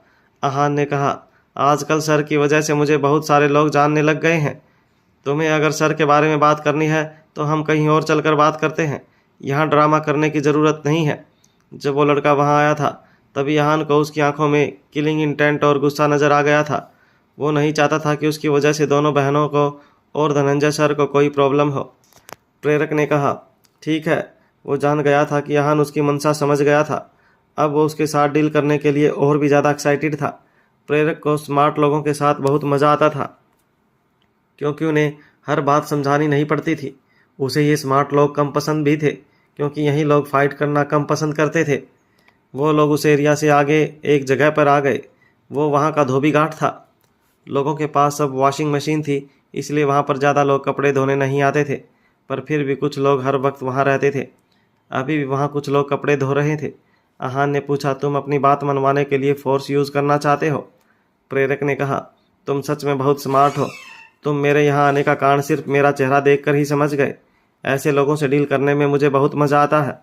आहान ने कहा, अगर तुम जानते हो कि मैं इतना स्मार्ट हूँ तो फिर तुम्हें मेरी स्ट्रेंथ के बारे में भी पता ही होगा। प्रेरक ने कहा, हाँ मैं जानता हूँ। तुम मार्शल आर्ट्स के कन्वर्टिंग फोर्स पर हो। तुमने बहुत सारे एक्सपर्ट्स को हराया है। बहुत सारे सीनियर्स जो बहुत फेमस थे, तुमने उन्हें भी हराया है। उनमें से कुछ हार गए तो कुछ मर गए। प्रेरक आहान के बारे में सारी इन्फॉर्मेशन जानता था। आहान ने क्यूरियसली पूछा, अगर ये सब जानने के बाद भी तुम मुझसे फाइट करना चाहते हो तो इसका मतलब सिर्फ यही हो सकता है कि तुम उन लोगों से भी ज़्यादा पावरफुल हो। प्रेरक ने पहले कभी उन लोगों से फाइट नहीं की थी जिनको आहान ने हराया था। अगर वो ऐसा कर लेता तो शायद आज वो आहान के सामने नहीं होता। उसने कभी उन्हें हराया नहीं था और आहान ने उनमें से बहुत सारे लोगों को मार दिया था, इसलिए प्रेरक अपनी स्ट्रेंथ समझ नहीं पा रहा था।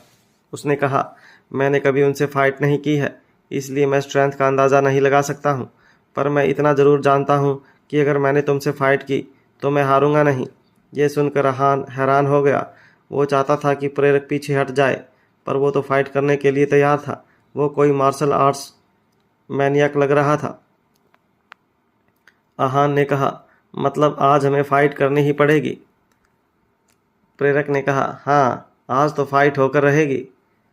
आहान ने फिर से कहा, क्या सच में कोई और तरीका नहीं है? मेरी तुम्हारे साथ कोई दुश्मनी नहीं है और मुझे तुम्हारी रिसर्च में भी बहुत इंटरेस्ट है।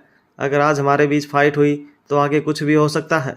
आहान उसे मनाने की पूरी कोशिश कर रहा था कि वो फाइट से मना कर दे। प्रेरक ने कहा, पहले तुम मुझे पसंद थे, पर अब तुम मुझे बिल्कुल पसंद नहीं हो, इसलिए फाइट तो होकर रहेगी। आहान ने पूछा, क्यों? अब मैं तुम्हें पसंद क्यों नहीं हूँ? प्रेरक ने कहा, क्योंकि अब मुझे तुम डरपोक, फटीचर और निकम्मे लगते हो, जो फाइट से डर रहा है। इतना बोलने के बाद उसने आहान पर एम किया। उसने उसे छाती पर इतना जोर से पंच मारा कि ऐसा लग रहा था जैसे वो एक ही बार में आहान की जान लेना चाहता हो। आहान ने ऐसा कुछ होने की उम्मीद बिल्कुल नहीं की थी, क्योंकि उसके हिसाब से उन दोनों के बीच में तो कोई दुश्मनी भी नहीं थी। पर अब जब प्रेरक ने अटैक कर ही दिया था तो उसके पास भी कोई ऑप्शन नहीं था। उसने तुरंत उसका अटैक डॉज कर दिया। प्रेरक लगातार उस पर अटैक कर रहा था, पर आहान के लिए उन्हें डॉज करना बिल्कुल मुश्किल नहीं था। अपने हर अटैक को फेल होते देख प्रेरक ने उसे प्रोवोक करने के बारे में सोचा। उसने कहा, इतना क्यों डर रहे हो? सीधा सीधा अटैक क्यों नहीं करते?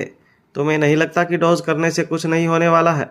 आहान मुस्कुराया और उसने कहा, तुमने तो पहले ही कह दिया था कि मैं तुम बहुत स्मार्ट हूँ, फिर मैं क्यों अटैक करूँ? मैं तुमसे नहीं लड़ना चाहता, इसलिए बेहतर यही होगा कि तुम यहाँ से चले जाओ। पर प्रेरक वहाँ से नहीं जाने वाला था। वो बहुत गुस्से में था और किसी भी तरह आहान को हराना चाहता था। उसने उस लड़की से शर्त भी लगाई हुई थी। आहान समझ गया था कि अब वो मानने वाला नहीं है, वो उसे लड़कर ही दम लेगा।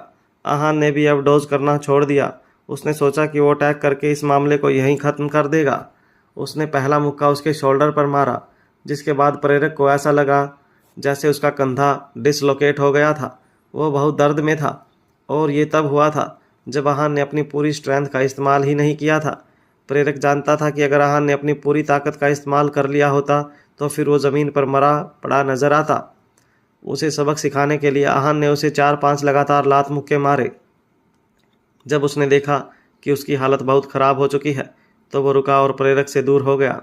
उसने कहा, यहाँ से चले जाओ और जाकर अपने लोगों से कह देना कि सर के मरने के बाद क्या होगा ये मैं डिसाइड करूँगा, और तुम लोग क्या करना चाहते हो ये भी मैं पता लगा लूँगा। उसके ये बोलने के बाद प्रेरक के कुछ नहीं कहा, बस उसे आहान को घूरा और वहाँ से चला गया। तभी वहाँ पर मोहिता आई और उसने पूछा, वो कौन था? मोहिता वहाँ कैसे आ गई थी? आहान मोहिता से क्या कहेगा? मोहिता ने वहाँ आकर आहान से पूछा, वो कौन था? उसे वहाँ देखकर आहान हैरान हो गया था। उसने चिंताजनक पूछा, तुम यहाँ क्या कर रही हो? मोहिता ने कहा, मैंने तुम्हें इस आदमी के साथ बाहर आते हुए देखा, इसलिए मैं पीछे पीछे आ गई। मुझे डर था कि तुम्हें कुछ हो न जाए, पर तुम्हारे मार्शल आर्ट्स तो बहुत अच्छे हैं। ये आदमी कौन था? आहान ने कहा, पता नहीं, मैं भी उसे नहीं जानता, पर मैं इतना जानता हूँ कि अब वो वापस यहाँ नहीं आएगा। मोहिता ने कहा, वो वापस आना भी नहीं चाहिए। अगर सर के रेस्ट में डिस्टर्बेंस हुई तो मैं तुम्हें छोड़ूंगी नहीं। आहान उसे बहुत कन्फ्यूज़न में देख रहा था। उसने अभी उसे फाइट करते हुए देखा था, पर फिर भी वह बात बोल रही थी। उसने मन में सोचा, क्या मोहिता भी मार्शल आर्ट जानती है और बहुत पावरफुल है? आहान जब तक ये सोच रहा था तब तक वो वहाँ से चली गई थी। वो उसके बारे में कुछ नहीं जानता था, इसलिए वो भी उसके पीछे चला गया। धनंजय की हालत बद से बदतर होती जा रही थी। ऐसा लग रहा था जैसे उनके जीने की सारी इच्छा खत्म हो गई। एक बार जीने की इच्छा खत्म हो जाए तो फिर शरीर भी साथ नहीं देता। जब भी मोहित धनंजय से मिलने जाती थी वो पहले से ज़्यादा थके हुए होते थे। उनका शरीर और मन दोनों ही उनके साथ नहीं दे रहे थे। बहुत कोशिश के बाद भी अब उनकी सांसें उनका साथ नहीं दे रही थी। वो चेयर पर सहारा लेकर बैठ गए और उन्होंने अपनी आंखें बंद कर ली। कुछ देर बाद उनकी सांसें रुक गई और वो इस दुनिया से चले गए। कुछ देर बाद जब मोहिता वहाँ आई तब उसे लगा कि धनंजय सो रहे हैं। उसने अलमारी से चादर निकाली।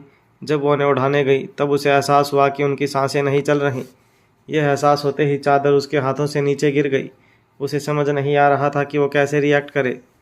वो बस उनके सामने बेसुध खड़ी रही। ना उसकी आंखों से आंसू आ रहे थे और ना ही वो कुछ रिएक्शन दे पा रही थी। बहुत देर वहाँ खड़े रहने के बाद उसने धनंजय को चादर ओढ़ाई और वहाँ से निकल गई। जब वो अपने रूम में जाने लगी तो उसने देखा आहान लिविंग रूम में बैठा बुक पढ़ रहा था। जब वो वहाँ आई तब आहान ने उनकी तरफ देखा। उसके एक्सप्रेशन देखकर वो समझ गया था कि धनंजय अब इस दुनिया में नहीं रहा। आहान ने कुछ नहीं कहा और बुक रखकर मोहिता के पास आ गया। उसने बिना कुछ बोले ही उसे हल्के से हग कर लिया। मोहिता ने भी उसे दूर नहीं किया। इस वक्त वो किसी का कंफर्ट चाहती थी। दोनों चुपचाप एक दूसरे को हग करके खड़े थे। उसका शरीर कांप रहा था। आहान को लगा जैसे वो उसे कुछ कहना चाहती थी। वो भी कुछ कहना चाहता था, पर उसे समझ नहीं आ रहा था कि वो ऐसा क्या बोले जिससे उसके दिल का दर्द कम हो जाए। उसने सोचा कि कुछ भी ना बोलना ही बेहतर है। दोनों काफ़ी देर तक एक दूसरे को हक किए ऐसे ही खड़े थे। थोड़ी देर बाद मोहिता उससे दूर होकर बोली, मैं ठीक हूँ, तुम सब कुछ अरेंज करने में मेरी मदद करोगे। आहान जानता था कि वो धनंजय के अंतिम संस्कार के बारे में बात कर रही है। अब सब कुछ उन दोनों को ही करना था। मोहिता के लिए सब कुछ वैसे भी बहुत मुश्किल था, इसलिए आहान उसे कुछ करने नहीं दे सकता था। उसने कहा, चिंता मत करो, सब हो जाएगा।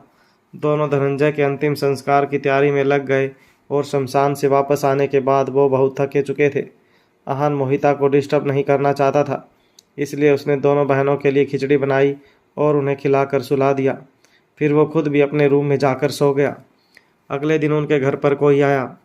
उसके आगे एक लड़की चल रही थी और उसके पीछे प्रेरक था, जिसे आहान ने कुछ वक्त पहले बुरी तरह से हराया था। जब मोहिता ने उन्हें देखा तो उसने ज़्यादा रिएक्ट नहीं किया, क्योंकि वो जानती थी कि आहान उन्हें हैंडल कर लेगा। वो धनंजय की तस्वीर के पास बैठ गई और उस पर माला लगाने लगी।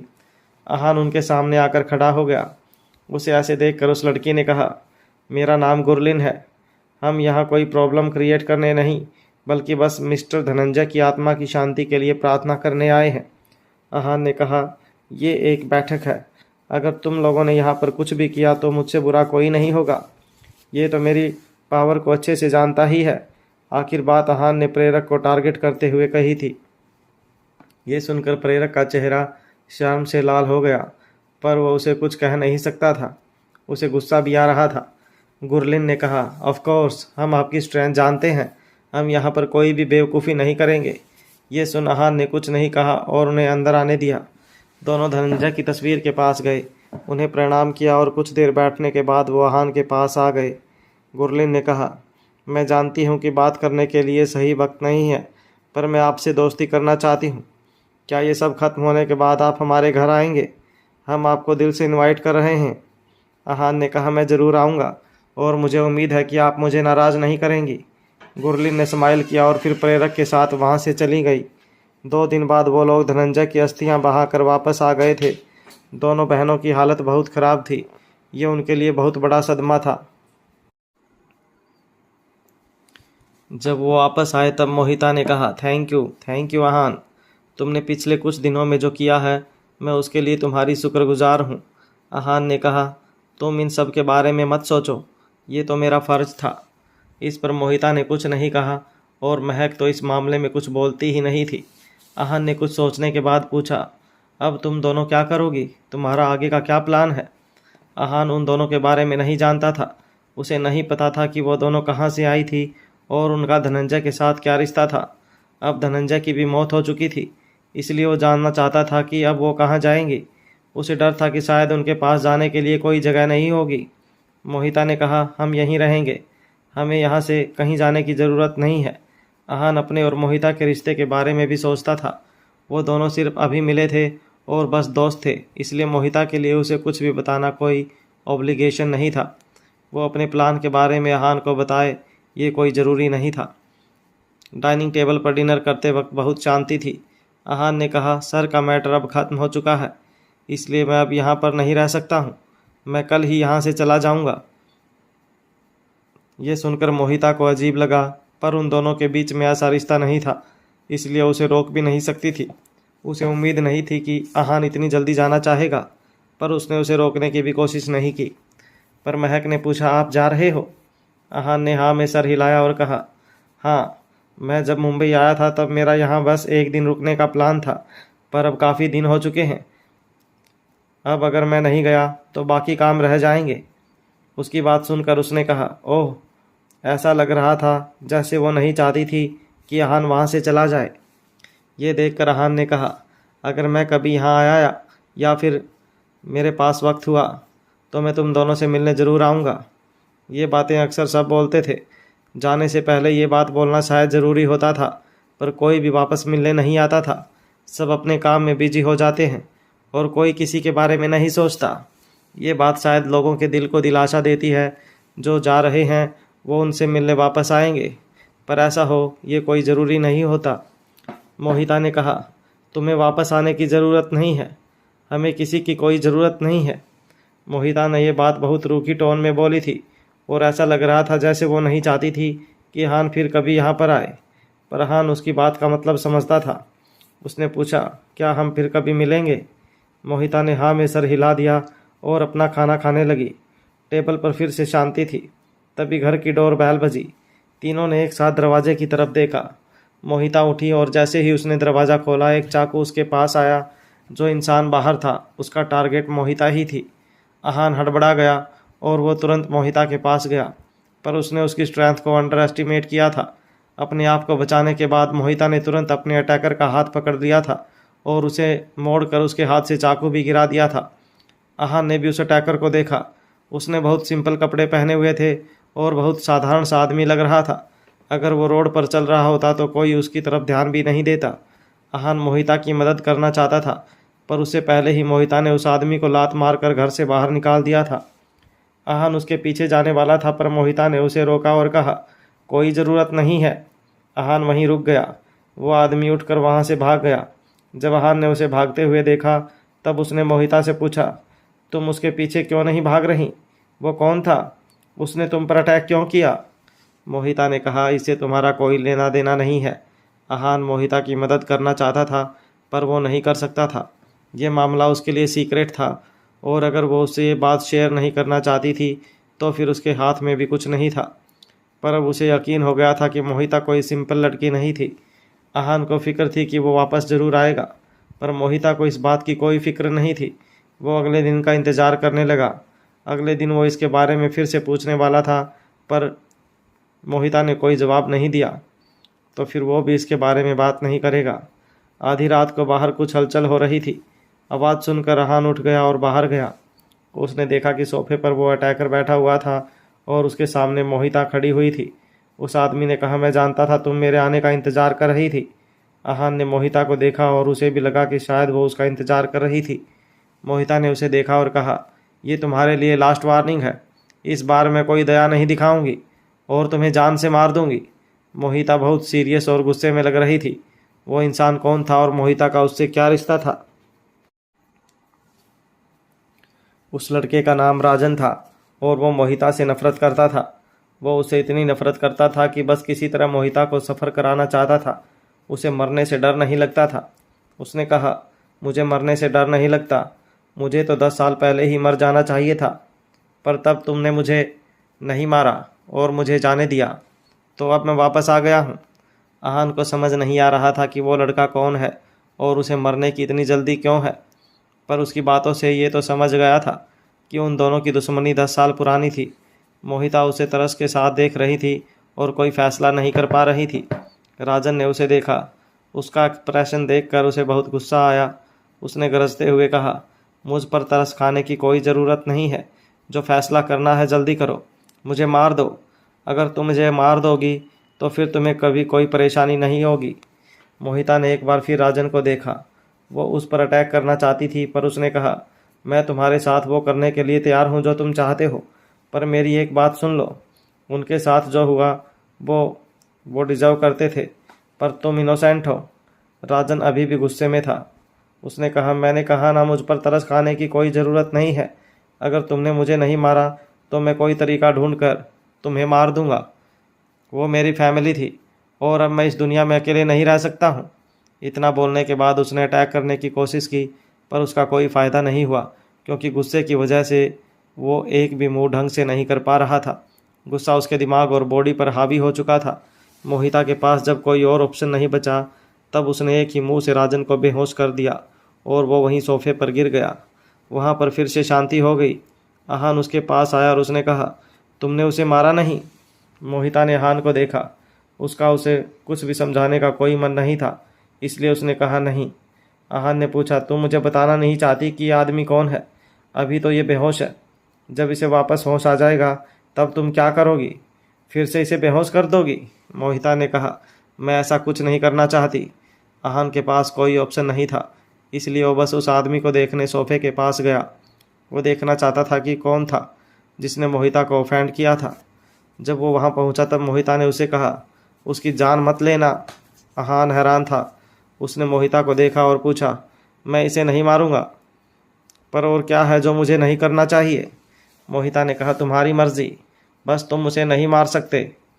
उसके बाद उसने आहान को इग्नोर किया और वहाँ से चली गई। आहान ने राजन को देखा। राजन की उम्र ज़्यादा नहीं थी, वो 24-25 साल का ही होगा। अगर वो 10 साल पहले की बात कर रहा था तो मतलब तब वो बच्चा ही था और उस वक्त मोहिता भी टीनेजर ही होगी। आहान ने सोचा कि इन दोनों के बीच में कुछ सीरियस हुआ होगा। उसने सोचा कहीं उस वक्त मोहिता ने किसी को मार तो नहीं दिया जो उस लड़के के करीब रहा हो। उसके बाद उसने राजन को होश मिलाने के लिए उसके प्रेशर पॉइंट दबाए। आखिर कुछ वक्त बाद राजन को होश आ गया।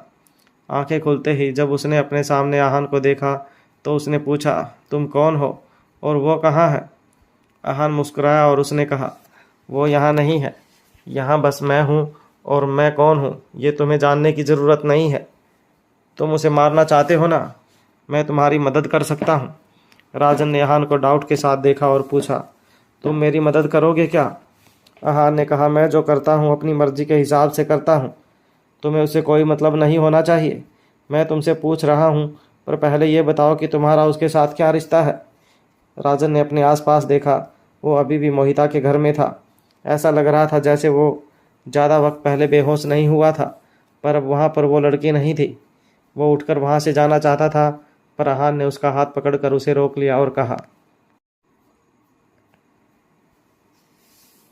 अच्छा यही होगा कि तुम मेरे सवालों का जवाब दे दो। राजन अपने आप को आहान की पकड़ से छुड़वाना चाहता था, पर आहान की स्ट्रेंथ बहुत ज़्यादा थी। वो उसकी पकड़ छुड़वा कर नहीं भाग सकता था। उसने आहान को गुस्से में कहा, क्या चाहते हो तुम?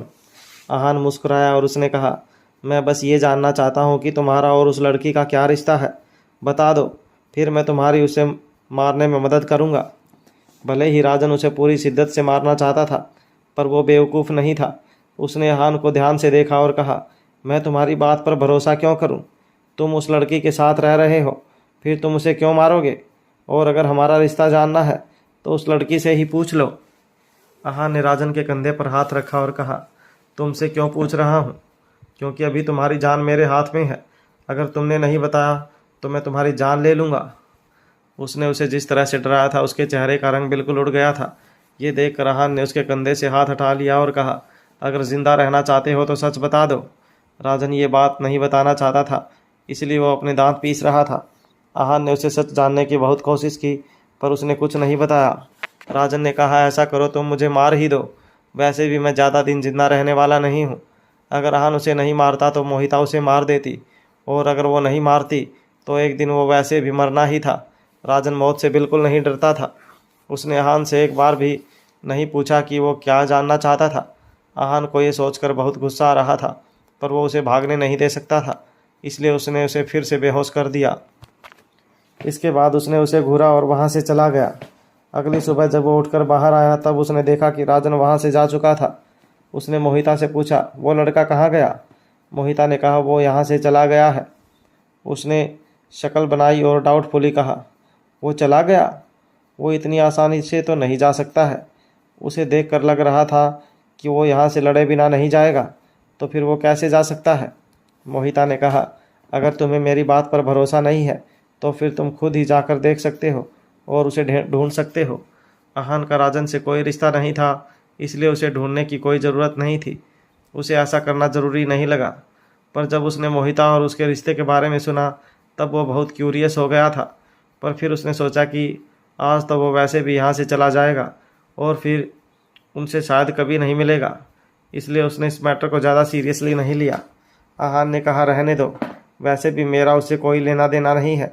पर उसका एटीट्यूड देखकर ऐसा लग रहा था जैसे वो वापस ज़रूर आएगा, और अगर उसने तुम्हें ज़्यादा परेशान किया और तुमने उसे मार दिया तो फिर उसकी लाश से डील करना तुम्हारे लिए मुश्किल हो जाएगा। अगर तुम चाहो तो मैं तुम्हारी मदद कर सकता हूँ। आहान ने ये सब बातें बोली थी, पर इसका मतलब ये नहीं था कि वो चाहता था कि मोहिता इस लड़के को मार दे। मोहिता ने उसे टेढ़ी नज़रों से देखा और कहा, मैंने एक बार कहा ना कि मैं उसे नहीं मारूंगी। आहान ने स्माइल किया और कहा, अगर तुम फाइट नहीं करना चाहती हो तो मैं कर सकता हूँ। मोहिता उसकी ये बातें सुनकर चिड़चिड़ी हो गई थी। उसने चिढ़ते हुए कहा, डोंट यू डेयर। आहान ने कहा, अगर मुझे किसी को मारना होगा तो मुझे किसी से पूछने की ज़रूरत नहीं है, और अगर उसे मैंने नहीं मारा तब भी उसे एक दिन तो मरना ही है। मोहिता ने अब गुस्से में कहा, अगर तुमने उसे हाथ भी लगाया तो मैं तुम्हारी जान ले लूँगी। आहान को समझ नहीं आ रहा था कि उन दोनों के बीच में क्या रिश्ता था। मोहिता उसे मारना नहीं चाहती थी। वो नहीं समझ पा रहा था कि वो उसके लिए इतना ज़रूरी क्यों था। आहान बस उन दोनों के बीच का रिश्ता जानना चाहता था, इसलिए बार बार ऐसा कर रहा था। बाकी वो इस मामले को सीरियसली नहीं लेने वाला था। उसने कहा, ठीक है, मैं उस पर कोई अटैक नहीं करूँगा। मोहिता अभी भी शांत नहीं हुई थी। वो अभी भी उसे गुस्से में घूर रही थी। आहान ने कुछ नहीं कहा और बस उसने स्माइल करके सैंडविच उठा लिया और उसे खाने लगा। खाते हुए उसने कहा, ये सैंडविच बहुत टेस्टी है और मैं तुम्हें इतने दिन तक मेरा ख्याल रखने के लिए थैंक यू बोलना चाहता हूँ। Thank you. अगर मौका मिला तो मैं फिर से तुमसे मिलना चाहूँगा। ये सुनकर मोहिता शांत हो गई। उसने भी पिछले दिनों जो भी हुआ था उन सब के बारे में सोचा। वो ऐसे ही आहान पर गुस्सा नहीं निकाल सकती थी। उसने धीरे से कहा, सॉरी, मैं आपसे रूड नहीं होना चाहती थी। वो आहान ने कहा, इट्स ओके, मैं समझता हूँ, मैंने भी बहुत ज़्यादा पुश कर दिया, तुम्हें सॉरी बोलने की ज़रूरत नहीं है। मोहिता ने थोड़ा हेजिटेट किया और कहा, मैं आपको ड्रॉप कर देती हूँ। आहान ने कुछ सोचा। मोहिता को उसे ड्रॉप करने की ज़रूरत नहीं थी, पर फिर उसने सोचा कि वो उससे कुछ सवाल पूछ सकता था, इसीलिए वो मान गया। नाश्ता करने के बाद दोनों बाहर आ गए। रोड पर चलते हुए किसी ने कुछ नहीं कहा। ऐसा लग रहा था जैसे दोनों के पास बात करने के लिए कुछ था ही नहीं। इस वक्त बहुत सारे लोग वॉक और एक्सरसाइज के लिए निकले हुए थे। सब बूढ़े बुजुर्ग थे, कोई भी आहान की एज का नहीं था। सुबह हवा ठंडी थी, इसलिए आहान ने मोहिता से कहा, अगर तुम्हें ठंड लग रही है तो तुम जा सकती हो, मैं खुद चला जाऊंगा। मोहिता ने कहा, नहीं, मैं ठीक हूँ। दोनों साथ चल रहे थे, तभी किसी ने उन दोनों को रोका और पूछा, क्या आप दोनों यहाँ से हो? वो आदमी अधेड़ उम्र का था और बहुत सिंपल लग रहा था। मोहिता ने कहा, हाँ, वो काफ़ी वक्त से वहाँ पर रह रहे थे, इसलिए उन्हें इस एरिया का बोला जा सकता था। उस आदमी ने पूछा, क्या आप जानते हैं कि यहाँ पर कोई धनंजय नाम के इंसान रहते हैं? मैंने बहुत लोगों से पूछा पर उन्हें कोई नहीं जानता, किसी को नहीं पता कि वो कहाँ रहते हैं। धनंजय का नाम सुनकर दोनों हैरान हो गए। उस एरिया में बस एक ही धनंजय थे और वो उनके मास्टर थे। दोनों एक दूसरे को देख रहे थे, पर वो दोनों ही उस अजनबी इंसान को नहीं जानते थे। आहान ने पूछा, क्या मैं आपसे पूछ सकता हूँ कि आपको उनसे क्या काम है? उस आदमी ने उसे देखा और कहा, इसका मतलब तुम उन्हें जानते हो? मैं उन्हें इसलिए ढूंढ रहा हूँ क्योंकि मैं चाहता हूँ कि वो अपनी फैमिली में वापस चलें। अब जो उनके परिवार में चीज़ें बची हैं उन्हें वहीं संभाल सकते हैं। ये आदमी कौन था? क्या धनंजय के परिवार के बारे में आहान और मोहिता जानते थे?